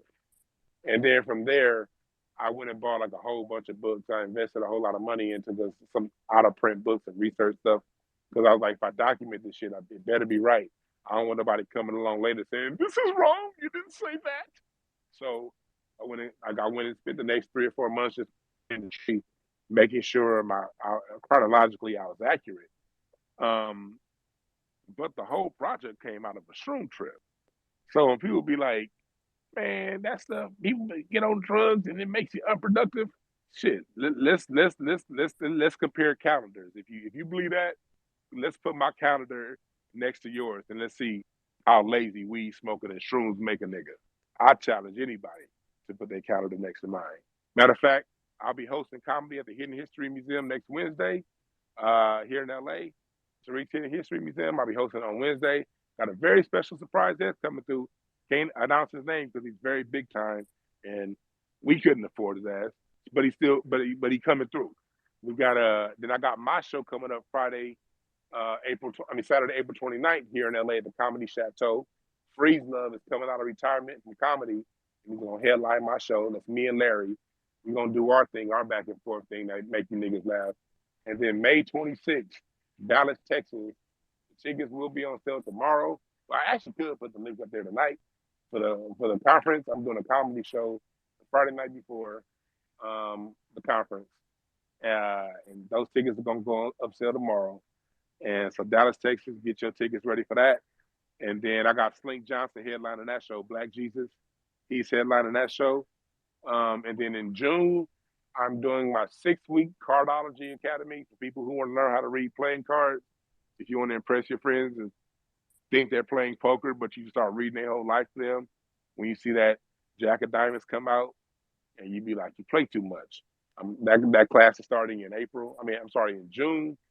So it's a whole lot of shit coming up. But I'm glad you brought that up, Sonny, because Hey, Dwan, can I say this real quick? Yeah. Speaking of the cardology thing, I don't know if anybody know about Aquarius Maximus, but she was on Brother Rich not too long ago, and she was speaking about the whole AI thing. And she was saying that, you know, a lot of this AI stuff is going to fail until these people, you know, pay, you know, a certain group of people. Yeah. And she broke it down real eloquently, you know what I'm saying, on Brother Rich and everything like that. So I think that's another dope thing. But just to further elaborate real quick on the pandemic thing, a lot of the music that we was listening to was trash because it was a lot materialistic, and people were laid off. You know what I'm saying? I'm not going to be on here fronting, bro, but the pandemic was rough. We was trying to make, you know, check to check ends meet. And when you're listening to music and it's stunting and balling, I think a lot of the music industry got exposed, Dwan. You know what I'm saying? Like, you know, people not really in. But yeah, listen, I'm going to keep rambling, man, because it's a great conversation. Y'all hear me kind of going off the deep end and shit like that. But I'm going to fall back, Dwan.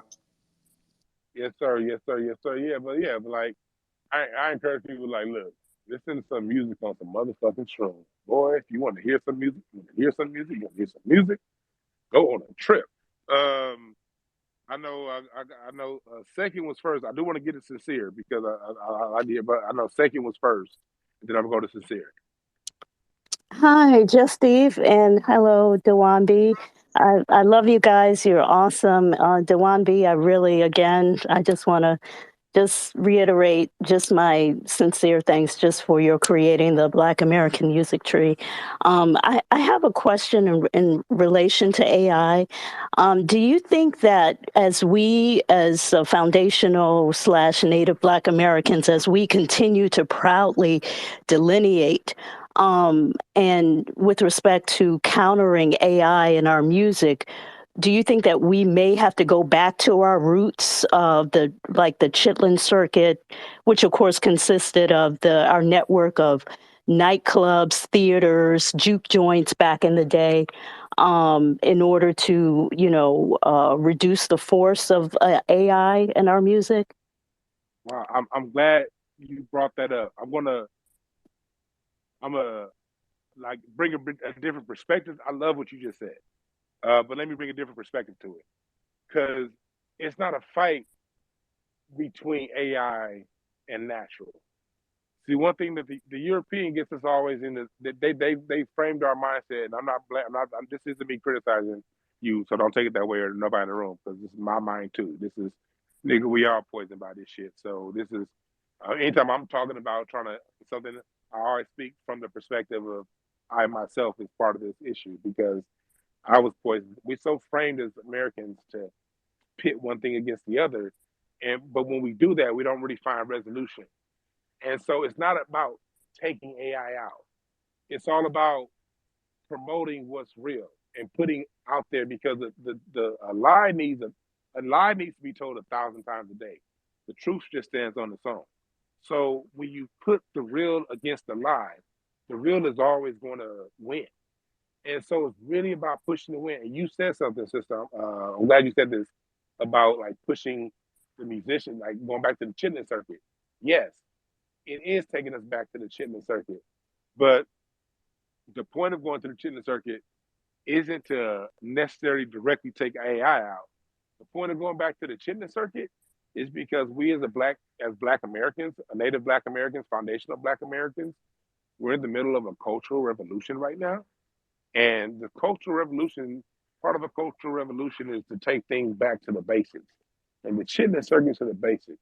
When we were building this country on our own, Saturday night at the chitlin circuit, Friday night is where we got to interpret our issues and traumas and pains and trials and tribulations and joy and love sonically into music, dance, and into poetry and into rap and into comedy.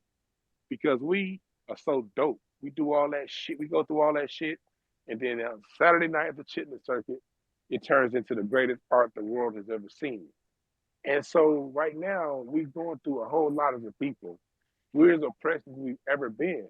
And if you think I'm bullshitting, pull up a picture on Instagram of the average Black person today and look at their affect, body language, mood, and pull up a picture of Black people 100 years ago, 60 years ago, and just see, even though we was going through all that stuff, we had a certain pride and dignity. Our chin was always up, shoulder always straight. And it wasn't necessarily about the suit. It was about the energy behind the picture that we had. We had a certain look in our eyes that was not broken. That when you look at us nowadays, I appreciate that Cash App, Logan, I appreciate that. When you look at Black people nowadays, our shoulders are hunched over. We look sad. There's a certain hollowness in our eyes. We just don't have the same about us. We still got it more so than other cultures because we still aren't broken, but we don't have the same, we ain't got that same about us. But one thing about us, we never down for long. That's why we're in this cultural revolution right now, because we getting that back. I think we look better now than we did in 2015. We was looking real fucked up the last 4 years of Obama. We was like, God damn, this nigga ain't gonna do shit. Like shit, nigga, we ain't gonna get a goddamn hip hop tax break, nothing. Shit. So I think our affect looks a little bit better now than it did 7-8 years ago. But I think that the chitlin circuit is coming back because the systems of entertainment are broken. And I was having this conversation with someone recently, and that's why I'm bringing for my comedy show, I'm bringing in a new style thing. Like when I did my first show at the Hidden History Museum, people were, I didn't have to have. My man London Brown came through. That's my guy. He's a nice, big time TV star on Stars and HBO and shit. But I brought in comics that didn't necessarily have a name, but they're funnier than the people with the name. Because what these people have done with stand-up comedy, just like with music, they pick the mediocre talent and put that out front. Like, how often do you guys laugh at a Netflix stand-up special? When was the last time you laughed at an HBO stand-up special? These shits are either chuckle fest or they're boring or they're motherfucker fest like me up, Mike Monique's. And like they don't really, and we've been under this umbrella of 90s comics for 30 years. Like fuck. Like us us out there on the ground on the comedy grind, and I'm gonna get you sincere. Like, dude, we try to bring in a new style of comedy, either you have to sit on stage behind these 90s comics, or the people who book and promote the comedy room, they were the same guys booking and promoting rooms back in the 90s. So they're still looking for Black comics to talk about that 90s style comedy. And 90s style comedy, I love Def Comedy Jam and I love In Living Color, but to tell you the truth, that shit was coon fest. Looking back, every joke was about, Black people do everything bad. White people do everything good. Nigga, nigga, nigga. That's every joke on Def Comedy Jam back in the 90s, especially like the later Def Comedy Jam. Niggas are always late. White folks are always on time. Bitch, bitch, nigga, bitch. Bitch, bitch, nigga, nigga, nigga. We late. Ha, bitch, nigga. The people who book are still looking for that bullshit. So right now, comedy clubs are dying. The systems, the record labels are dying. So out of that comes, like here in LA now, the 2 Black comedy clubs are closed. But that's not a big deal because the 2 Black comedy clubs are still looking for them nigga, nigga, nigga, bitch, nigga, nigga, nigga comics. There are so many comics. Comedy has evolved. Except for you guys that aren't in these comedy clubs in LA, You guys haven't heard it yet because they're still promoting that bullshit. But because of that, that shit's dying. And it's out of the ashes, we are the people of the Phoenix. We are the Phoenicians. Phoenix, Arizona, the Phoenicians, both and black people put it together. Anyway, we're the people who bring things out of the ashes. Those systems are burning and dying right now. And out of the ashes is coming up a new thing. And that new thing is the chitlin circuit. And like the show that I did at the Hidden History Museum, it was all comics. That show was, anybody who was there would tell you that shit was killer funny. And these people ain't on TV because it's a whole crop of talented black comics and musicians who ain't got the exposure, who ain't got to deal with Live Nation. And so we're setting up business across the country. I'm doing my show in Dallas. I'm not going to the Improv. I'm not going to these places. I'm going to a black theater that can host this, and I'm bringing you Slink Johnson, Black Jesus, Kamira White, these people who are already certifiably should have been on HBO 10 years ago, but because we have a system that's keeping these people down, you haven't seen them. The chitlin circuit is now affording an opportunity for this talent that's out there. The musicians are out there. It's some dope ass fucking musicians out there, and it's like it's Crenshaw Live, the district here in LA, Spot Called District on Crenshaw, black owned. It's them giving the spot to Ryan Porter, the greatest, the new trombonist out there right now. It's this black-owned coffee shop on Market Street that I was at last week that was featuring Catalyst, a dope young black jazz band out of Inglewood. It's the chitlin circuit that's revitalizing true black art. I love what she said. Oh, before Sincere goes, I love what Second said. Thank you for what you said about the chitlin circuit, because that's on code, right? Like when you spin with us for us, that's on code. That's powernomics, and I think that us revitalizing that thought is definitely where we need to go. Um, we need to have a Green Book back. We need to have Chitlin Circuit back. We need to have Black Wall Street's back.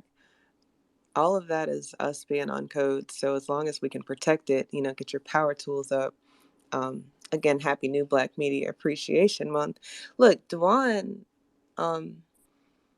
is different, right? I think that everybody who is able to articulate what's going on and can put it in a way that people can understand it, I think that that's something that should be appreciated. So this is why we're having the conversation tonight. Shout out to Dwan. Shout out to the room. I appreciate y'all being here and chopping it up about the music, because it matters. People playing their role. Matters.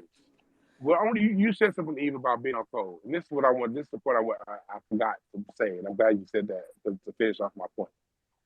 On code also requires the artist to be on code. What happened? I'm not gonna mention any names. I don't want to throw any bad energy out there for people who don't deserve it. But there's you don't know how many times I was in like the office at some of these comedy clubs just kicking in the back, and I'll see certain comics that you guys love that be in a lot of black movies. And all they could talk about is how, yeah, I got these niggas, but I want to cross over. And I was having this conversation with Freeze Love about 5 years ago. He was talking about the difference between the 90s class, his class of comics, and my class. Our classes, for the most part, works together. A lot of your people who are famous on the internet now, from Big Jaw, Daphne Springs, London Brown, Craig, all deaf people, Teddy Ray, man, we all of us just support each other. Like Teddy Ray called me to do Roast Me when that premiered. And I said no, because I was going through depression at the time. And I said no. I didn't know Roast Me would turn out to be the biggest show on the All Net Digital. But even though I missed that opportunity, all my friends got famous off that opportunity. And it's like, and so some of my friends that got famous off that opportunity, they know the kind of heat that I bring when my head is right. So when my head was right to get back in the game, they said, here, Dwan, I got opportunities for you. And we work with each other. My generation, a lot of us are very on code. Like London Brown, he's on Raising Canaan. You know what I mean? Before that, he was on that show with The Rock on HBO. He has a lot to lose, but when I called him same day, hey, Tariq, Hidden History Museum comedy show. I didn't know he's in town, because he be in New York all the time filming movies and shit. And so I didn't know he's in LA. I saw him put up a Facebook post for it. He's on a different show, a white show. He still went to that show, but he pushed them back and got there late so he can come and perform for Tariq. Our class is different. And so, you know what I mean? All these cats that have gotten pretty famous online through sketches and comedy, these dudes really do look out for each other. But now we're starting to do shows, the Market Street Bar and Grill here in LA in Inglewood. All of the black comedy club promoters, since the comedy clubs are shutting down, they're different, pretty big. The biggest black comedy club promoters are now throwing shows there. And you're starting to see, like my man Slink, when he goes on the road, he's doing these black venues. But what it takes is the black performer to embrace the black audience. Our class, for the most part, is. But for a long time, the black performer said, "I want that white money," and that's what messed up the chin circuit to begin with. The artist and the performer got to be on code with the black chin circuit. I'm not going to abdicate our responsibility and say black folks what black folks need to do. No, us entertainers need to be about our supporting black people. And then when you do get big, always like Dick Gregory always said, when he got big and got started doing them big theaters, that's what made him get on the internet and start doing smaller events. He would always make sure to do some smaller events for black people, what black people can afford to show appreciation. So it takes the artist to get on code too. But go ahead, Sincere. Yes, sir, man. I mean, so many things that y'all said that I could touch on, but I really came up here to kind of piggyback off of the point that the brother Sonny had made about people being able to differentiate based on what happened during the pandemic and all of that. But before I do that, I just want to say thank you to Eve, thank you to you, Dwan, for holding the space. I'm over here, soaking up the game. Dwan, you just got a great way of breaking things down and using music analogies to explain, basic life principles and explain the code and all of that using the music analogies. That's just brilliant.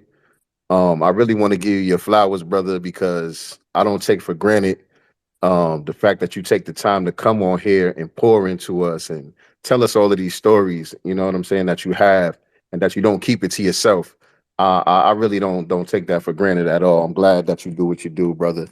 And but to add on to the point that the brother Sonny had made, I could bear witness to that from even way before the pandemic happened, because early 2000s to the mid 2000s, I was incarcerated. And that's kind of like when the crunk shit came, and Lil Jon was real big and all that. And when I was locked up, I didn't get that shit at all. I was like, what the fuck is this? Like, y'all listen to this shit? You know what I'm saying? I didn't get it. I could not resonate with it at all. And when I was locked up, I was taking a deep dive into the music, you know what I'm saying? Because I used to look at the samples on a lot of the hip hop records that I loved. I always was into real authentic music anyway. You know what I'm saying? I fuck with some top 40 shit, but I'm more of a deep cut type of dude. I'm more of an underground, you know what I'm saying, or what they call alternative and all that. I always been like that anyway. But when you locked up, shit slows down. You know what I'm saying? So I got into actually reading the samples, and I'm saying, okay, I'm gonna get that record. The record that they sampled, I started to collect all of them shits and take a deep dive into the music that I never had a chance to really analyze and sit there and listen to. I would hear it, pops played it, grandmas played certain things or whatever. But for me personally, getting deep into it, I took that time during that time period to do that. So for Lil Jon and all that shit to come on, that shit was like noise in my ears. But when I came home though, and then I was in the club, and I was getting my drink on and smoke on, and I started to get acclimated to the environment, then all of a sudden that was my shit. I could understand it then. You know what I mean? So I could definitely understand what the brother was able to peep during that time period in the pandemic. You know what I'm saying? And man, that's a very, very interesting perspective, because I understand that perspective from a different angle. You know what I mean? And that's why I like these that's why I like to have sensible conversations, because everything is 360 degrees, and your angle is no better or worse than my angle. And sometimes you can see things a little bit differently, but it's really the same thing. You dig what I'm saying? And from your angle, you was locked up. I never heard that angle before. For me, I was in the early '90s. I mean, not early '90s, late '90s, early 2000s. I'm teaching myself how to play the drums. And so all I'm listening to is there was this radio station out here in LA called 103.9 KATE, and that was the old school station, and it was actually originally owned by what's his name, Clarence Savon, and so they planned on the Ohio Players. I heard "I Want to Be Free" by the Ohio Players, and if you heard that song, it starts off with this monster drum solo. And so before that, I was playing on 92.3 The Beat, and I was playing "I Get Around" by Tupac. And I guess I just had a natural talent for drums. Like within a day or two of me picking up a pair of drumsticks, I picked up the "I Get Around" beat right away. And so all the rap music, as a drummer, I just picked up right away. It wasn't hard. And then I go over to the old school station, and I hear this monster drum solo. And I'm like, what the fuck is this? And I tried to get that beat, and it took me like a week to get that shit. I'm like, hold on. At that point, I was hooked. I was like, all this music from the '70s, this shit take me a while. And then I got on the Earth and Fire, and then I found out the dude who produced, who was our music director at my church, his father was Skip Scarborough. He wrote "Love's Holiday" and "Can't Hide Love" from Earth and Fire. "The World is a Masquerade." He wrote "Give You the Best That I Got," Anita Baker. "Don't Ask My Neighbor" by The Emotions. So I'm over here as a teenager. I would just soak up game and just ask a bunch of questions about music. And it would just be a whole bunch of music questions, just music. And I got everything answered. Then when I found out one of the guys that played trumpet, he was an actual trumpet player for Earth and Fire. And then one of the other musicians, I guess that's the beautiful thing about living in LA, just regular ass people were doing some great shit. The congo player at my church, he played the congos for Rolls Royce. And so I'm over here in this musical environment, and I'm hearing what it took to make good music. Rom Lee Davis was talking about when he toured with Earth and Fire. It's 2 semi trucks. They had David Blaine, a magician. They taught them magic tricks in between the shows. I mean, during the show.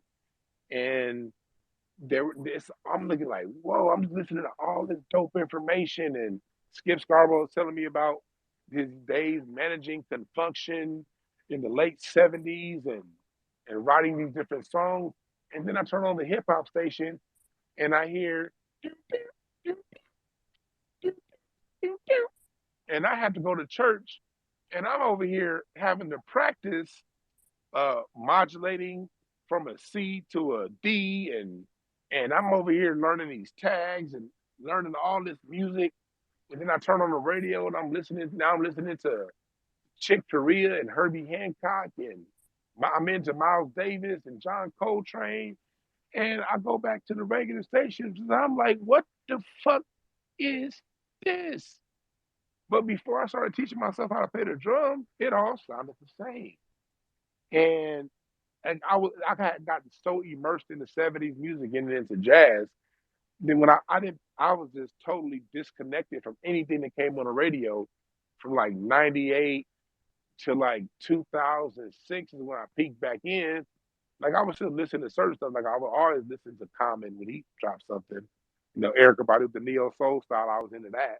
I was into Kanye when he first came out and his productions. You know what I mean? It was certain people I would listen to, but outside of that, if Nelly was on, man, turn that shit off. If there's some Ja Rule, you better hope I don't have a gun. I'm gonna shoot these speakers out of you with some whatever I do, whatever I be.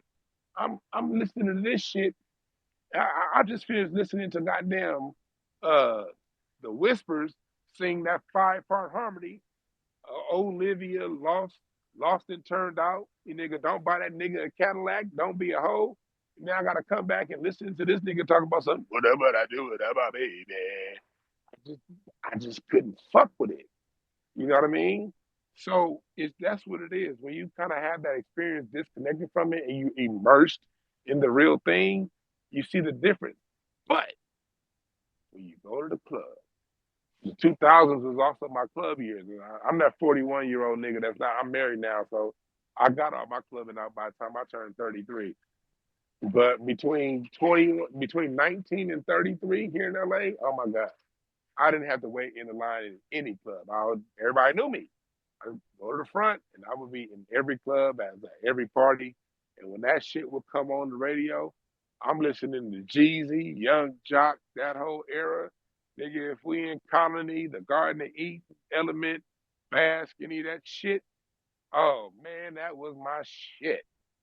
But when we leave the club, if that shit came on in my car, man, if you don't get this shit off my radio, who's next? Well, it was, I think it was Chase, but he dropped down. It's back on Miriam. Oh, thank you. Brother Dewan B, you are such a solid dude. When I met you at the reparations rally and then the after party, you pretty much the same person. Like you're really solid. You don't change up on who you are, and I appreciate that about you. Um, Happy Black Appreciation, Black Media Appreciation Month, um, to you as well as to Brother Sincere.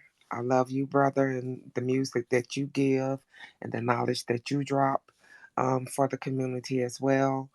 I'm just blessed to be around, and shout out to you, Brother Sonny. I think he probably left, but I appreciate all our musicians like Brother Sage and Brother B. Silla, especially those who have their own bands and doing their own thing. It's just beautiful. Um, when you were speaking about the fact, yes, when you in the club, that sounds great, but at home, it's like I won't say overpowering or overwhelming. Is you just don't want to tolerate that. You prefer, um, to listen to the soul of it all, the good, the true R&B, like the Whispers and Rolls Royce, Ohio Players, and Switch, and um, all of that. Cool, even Cool in the Game and them, and all of them when they were out, and um, Cool, that's what cut you off. Everything cool in the gang except for Joanna. Oh, I yes, hated that Joanna. Joanna, no, fuck Joanna. Wait, everything else, yeah. But go ahead, but go ahead. I agree. Joanna kind of was like no, but indeed, um,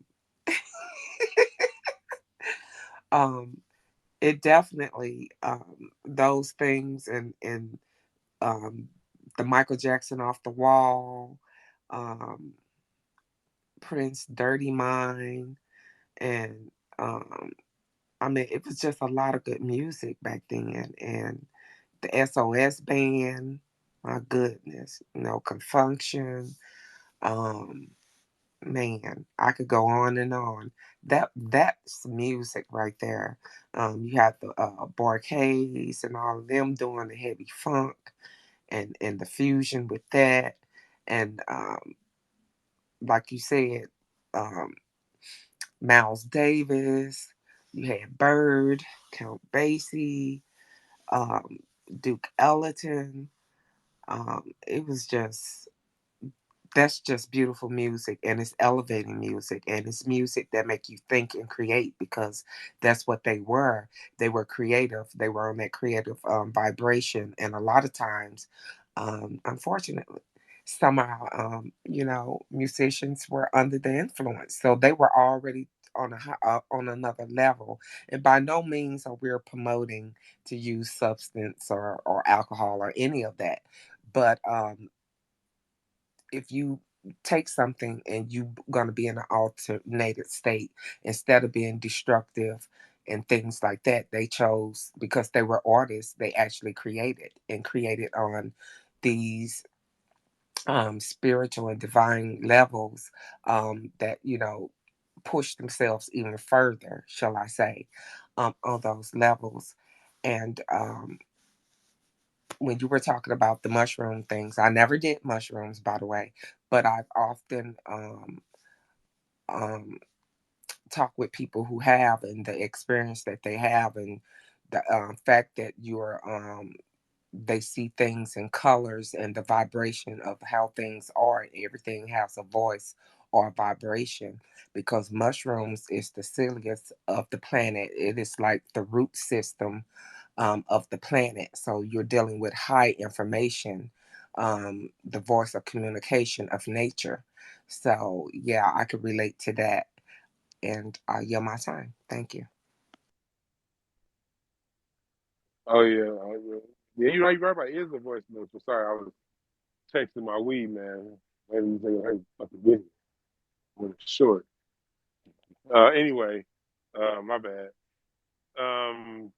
So no, you're right though. It is the mycelium network, the network that trees communicate with, is what is in the mushroom. And again, I don't advocate. I'm the kind of person do what you do.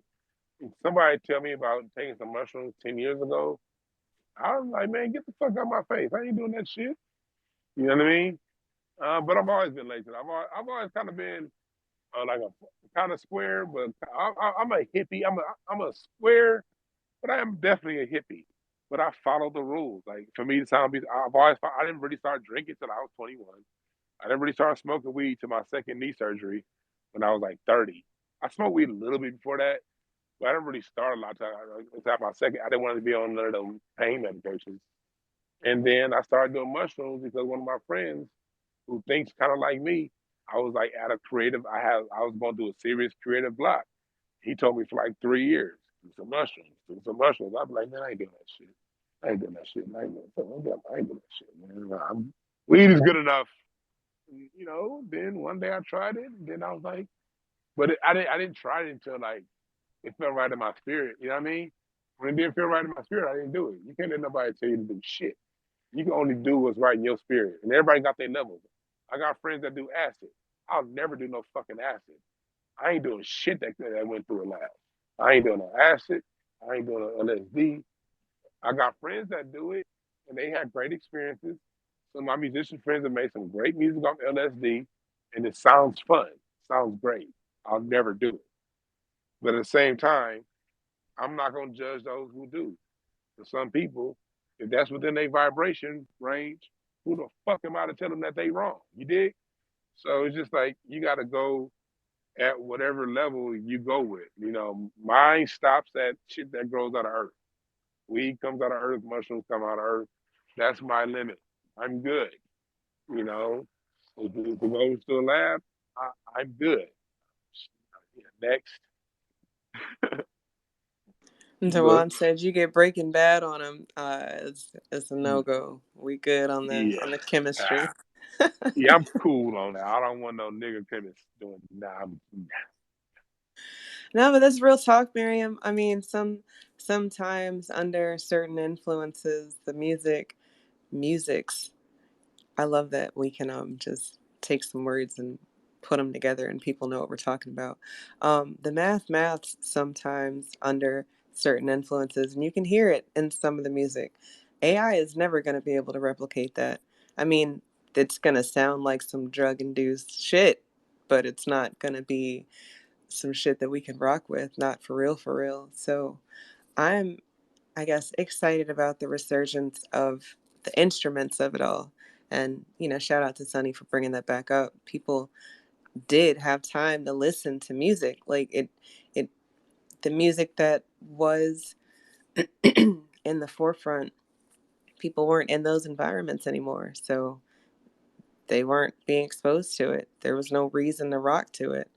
Um, and I get that. I can appreciate the pandemic for certain things like that. I know everybody was kind of sad about being in the house and locked down and around the same people, but there's a certain beauty in the monotony. You get to There was a learn certain and clearance. practice. There was a certain clearance. Like that was a reset. It was a for real reset. You know what I mean? That virus. Yeah, And facts. we needed it. And I look at things big picture. Yes, I'm black. I'm a Gemini. I can see things on multiple levels. I can see things on the regular day to day, mundane, earthly level, and I can also see things from the higher perspective. And and because both exist at the same time, just like Channel 7 and Channel 11 are both playing TV shows at the same time. Why niggas argue over levels, I'll never understand. Um, so on the higher level, Earth had a chance to be reborn again. I don't know about you guys, but during the pandemic, man, I was all across my Golden State. Every 2 months, me and my wife we in Lake Tahoe, then we up in Mount Shasta, then we up in down in like in the desert. I mean, and the earth just sort of it was green, the air was crisp. It just was a certain time where when the roads were empty and people were at home, it just felt like Mother Earth, she was breathing again. Like she was like, these niggas is at home. You know what I mean? And then a lot of things just cleared out. You saw with all we needed was what 2 months with no basketball for those the George Floyd riots to pop off and for that summer to really be hot. And then LeBron James said, "We time let's play some basketball. We need to get the basketball season started." NBA bubble season starts. Resistance over. You saw how quick that happened. You know what I mean? It was, this what went on. But we saw a contrast. We saw the pandemic heightened the contradictions. And like what Sonny said, a lot of that music got cut out and got exposed. The industry got exposed, and you really got to see, you know, it's been a new time ever since then. And when it comes down to the music, Eve, you said something about live instrumentation earlier. See, like when you really listen to music from the '70s, and I always go back to music from the '70s because that was the last time Black people created music without white interference. That was the last time from the pen to the production, and the only thing the white folks was there for was for the legal paperwork and to make sure the albums got distributed to wherever vendors they were going to. You know what I mean? We owned the labels. And so that was the last time our music was uninterrupted. We got to arrange music the way we wanted to arrange it and under the terms we wanted those arrangements done. The '80s, the late '70s, when they spent the late '70s buying up all of the independent Black record labels. So by the time you get to the '80s, now you got white executives making the final decisions. And so when you get that corruption getting involved, that's when I always make the break in the music when they got involved in our shit. So that's why for anyone who ever asked me why do I always go back to the '70s, that's why. That was the last time we got to make music on our own terms. So and of course there have been exceptions here and there where Erykah Badu had to do with the hidden beach sound out of Philadelphia. Of course there are always exceptions. There's always one dickhead that's gonna be like, well, that one artist, nigga, it's always exceptions. I'm talking about overall. Um, so what? So when it comes down to it, I go back to the era because when you listen to the layering and when you listen to the underneath sound and some stuff like I was listening to "Love Will Find a Way" by Lionel Richie, and I was talking to my father-in-law about that song and his production. And I heard this part when I was on mushrooms that I didn't hear before, and it's a part where he has the background singer underneath. When you get to the last third of the song, he has a set of background singers that are whispering the music. If you're just listening to the song through a regular speakers, you're not going to hear them. But if you're listening to some good quality speakers and you're really just listening to the music, you hear them sort of just whispering real low underneath the music. And then there are these small little sonic ticklings with the guitar that just layer throughout the music. And that gives you an overall experience for 4 minutes and 43 seconds that when they made the music plastic that they took out. And something that once the music goes AI, it can never do. So like everything else, Black people were the ultimate alchemists. Every single time these crackers are throwing an extreme curveball our way, we always, always, always, always, always, always, always, always responded with some dope shit. You can't think of a time that we didn't. when they threw this curveball at us with R&B and they made our R&B shitty in the 80s, we made hip hop. We made rap. We just came up with a whole new genre of fucking music. Like, dude, like, I don't think we understand how fucking dope we are. Like, when in New Orleans, they outlawed jazz in New Orleans 100 years ago, and so the proliferation of jazz kind of leveled off in some ways in New Orleans because they were outlawed teaching it. So the center of jazz just moved from New Orleans to Kansas City. And then when Kansas City became the center of jazz, swing really took off. And then New York had its own style. It was like, okay, y'all going to shut shit off in New Orleans, fine. We'll just move the sound to Kansas City. Move the sound to New York. And then Detroit got popping. Then they did all that shit with Detroit. The Mafia tried to, was putting that heavy hand on Motown. Motown was like, okay, we'll move. Okay, y'all want to gentrify Detroit? Fine. Then, okay, all right, then now LA's going to be the hot music scene. Okay, cool. Ohio. Them niggas weren't ready for that. Ohio just came out of nowhere. It was just like, okay, that's Philadelphia. Okay, whatever they do to us, we just be like, all right, then. And then we redo some new shit and it comes out of nowhere. And it's great. The only thing that ever stops it is the old people, us, the people that have gotten past the young age. We just not we, because, we haven't had our turn yet. But overall, generationally, we shit on the kids. And so when the kids do come up with something great, instead of the old niggas capitalized on it, y'all old niggas are saying, you need to go to church. That ain't real music. Music in my day. And while we talking about music in my day, the Latinos are over here taking notes. And they come into the dance parties. And then in 30 years, the Latinos are going to be saying that they created it. And all they was doing was watching and taking pictures. Like I was gonna do a show tonight breaking down John Leguizamo, but we doing this. I'm gonna break that down tomorrow. Leguizamo trying to take hip hop on my YouTube channel.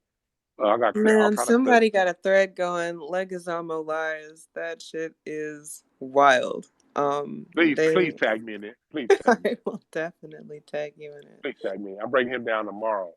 And will you follow me so that you can see some of my things? Thank you. Okay, I'll do that. Mm-hmm. And so, like, the Latinos go around claiming shit, and then you got the Asians claiming shit because all the old niggas is telling the young niggas they don't know what they doing. That's the thing we need to change, because this AI is about to spark a change in our babies. Our babies about to do some dope ass shit. It's just that when our babies do some dope ass shit, us old niggas need to be there to guide them and to usher them, and not stand in front of them, but stand beside them. That's the mistake that we've been making. We've developed one of the downsides of the culture we developed since the manumission laws of 1804 is this culture of selling out our own. Ever since the system of white supremacy and this war against the European America has been faced with us, during slavery, we developed this culture of selling our youth up the river. And the swing generation, the jazz generation, the ragtime generation did that to the jazz generation.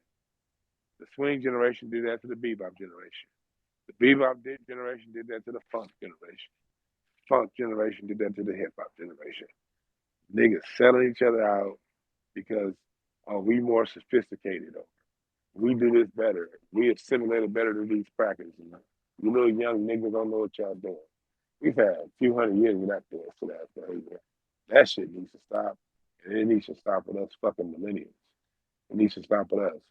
We can't be that. We can't make that mistake them damn baby boomers made. What if the baby boomers, think about this shit. The baby boomers embrace two things: hip hop and Jordan. Fuck everything else. If instead of saying you need to stop wearing Jordans, if y'all, what do them old ass niggas, baby boomers do? These motherfuckers is buying extra Cadillacs. These niggas was doing all kind of buying chains with pendants on them and pendulums on them, and doing all kind of old nigga shit, buying all kind of Easter out. Niggas wearing Easter outfits all summer, them linen suits, All them old niggas did was buy linen suits and Cadillacs to go to Vegas and shit.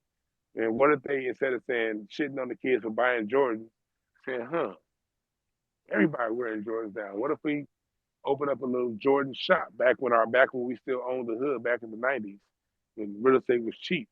What if niggas just said, you know what, let's get a Jordan boutique shop? Because that's what the Asians did. That's what the Arabians did. They set up Jordan boutique shops. While the old niggas was like, why y'all wearing Jordans? That's why to this day, I didn't even wear Jordans back then. I got a whole bunch of free pair of Jordans because niggas be hooking me up.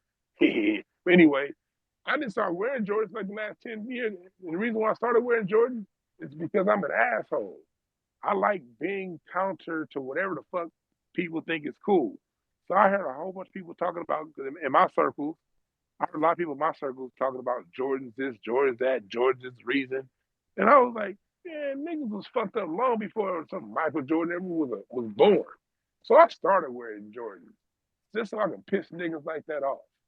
And because that's what we do. So we've got to be the generations that stop these little bullshit ass petty arguments and petty judgments with our babies and embrace whatever the fuck it is that they do. And to me, going back to New Black Media Month and on being on code, back to the original topic, the elders got to be on code with the youth because the youth is always constantly creating dope shit. Our kids are always creating dope shit. They don't stop creating dope shit. It's like dope. Like that's just who the fuck we are. So being on code is the generations coming on code together. And when they come out with some new form of music that is inevitably going to piss us off, because it's supposed to piss us off, because they have a sound that's going to be unique for their time. Their sounds are going to be around when we're gone, when we're dead for 20 years.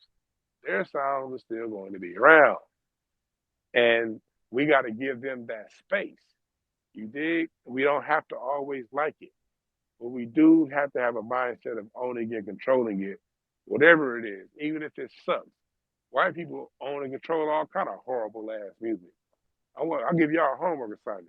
Look up this genre of music called outsider music. It's on my music tree. Some of the weirdest shit ever. Matter of fact, one of the biggest songs actually by a black dude is a song called Rock and Roll McDonald's. It's some weird, eclectic, corny, bullshit ass music. But as horrible as that fucking music is, white folks is making money hand over fist with because all it takes is a handful of people to love it. A handful of people that love it, you're gonna be listening to that shit the rest of your life. You're gonna be making money the rest of your life off of, a couple 100,000 people, a couple million people out of billions of people who love it. You get a handful of people that love it, and they make money off of all kind of horrible shit. So when our youth create some shit that we deem horrible, be like, man, you know what? This shit sucks, but let me position myself to make some bread off this shit and control what we do. That's what being on code is. Not selling our kids out because they ain't doing it the way we do. Facts. Oh my goodness. What a night. Y'all have been rocking with us for a minute this evening. I just want to give another shout out to the room and a big happy New Black Media Appreciation Month. Tonight we've been talking about the music. I really love conversations where we're talking about what we're supposed to be doing. And while we didn't really give anybody any instructions per se, I think you know what you're supposed to be doing. I think you can feel it. Like you know if you're supposed to be on a flute or if you're supposed to be on a sax. And speaking of the sax, real quick, I think it died in '93 with Bill Clinton. I'm not sure. I think he might have killed it. Good point. You're right, because it was some songs still in 92, 91 I'm that saying. had a sax. Good point. Okay, I'll take that. So for what it's worth, I think that our Phoenix, I think that's what we're doing. Foundational Native Black America is having a Phoenix of sorts. And we're coming back to where we're supposed to be. We're bringing the fire. We're reminding people what's ours and that they can't have it, at least not without permission and certain tribute being given. So I appreciate spaces like this where we can kind of talk about that stuff. And again, shout out to you, Dwan. I appreciate you coming out tonight and chopping it up with me in the room. Because I think that how you put things is different. I think that when people can listen to a story and make it relative to what's going on in their life, that matters. I think comedians do a really good job with making things matter, even though people might not have thought about it in the way that it's being presented. So, shout out to you for that. But I think I'm gonna go ahead and wrap up this space. I don't know if you had any last words or final thoughts. We are gonna be live again tomorrow with Taisha Essex. We're gonna chop it up with her. She's a new mommy again, so that's on the Pick Me podcast. And then on Thursday, we'll be live on the Pick Me Godcast on YouTube, so definitely check us out. The link is on my timeline. I see Sincere still in the audience. It's on his timeline too. And like Dwan said, check out everything that he's got going on. Man, people talk a lot of shit about potheads, but man, I've seen you working. So shout out to you and your drive, because I think that drive and competence, I think that's what I've been hearing recently, especially from, like, if you listen to the business or TBA or any of those circles. You got to have drive, you got to have competence. So being driven and being competent, we need more of that. So definitely appreciate being around those examples. Yeah, just in closing, I appreciate that. Yeah, tomorrow I love Taisha Essay, so I want to tune in, but I'm doing Earthquakes show tomorrow, and then I'm going into my weirdo shit. Tomorrow night I do a what's called a sound bath. It's with the sound bowls. My trainer, she does a sound bath meditation, and my wife, she has a crystal company where she sells crystals and shit, amethyst and all that good stuff, and she's like great with that. So it's like some very hip. I told you I'm a hippie, so it's very much so some hippie shit to where we meditate some tuning bowls with crystals and shit. It's in Beverly Hills. So I'm be doing that shit tomorrow night. And then I'm also gonna be reading people's cards. So I'm a hippie, I'm weird, but I hustle. I work. And I love black people, I love myself. And I think that I don't have my only motive is just to help educate, because my point of view is black people aren't stupid, we're just misinformed. And the minute we get a little bit of information, man, we do some dope ass shit. You dig? And all we need is just a little bit of sliver of truth. And the minute we get a sliver of truth, man, we do exactly what James Brown said. James Brown had a song that said, I don't want nobody to give me nothing. Open up the door, I'll get it myself. And that's our music at its highest level. That's who we are at our highest level. We don't want nobody to give us shit. Well, we do want our motherfucking reparations, but that's just what we own. That's just what that is. But open up the door, I get it myself.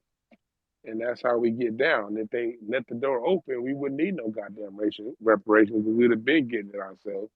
But since they put a padlock on the door and put one of the big ass bank vault safety doors and the whole military in front of it, so we couldn't get in, give us our motherfucking reparations. We told you to open the door, you wouldn't open it.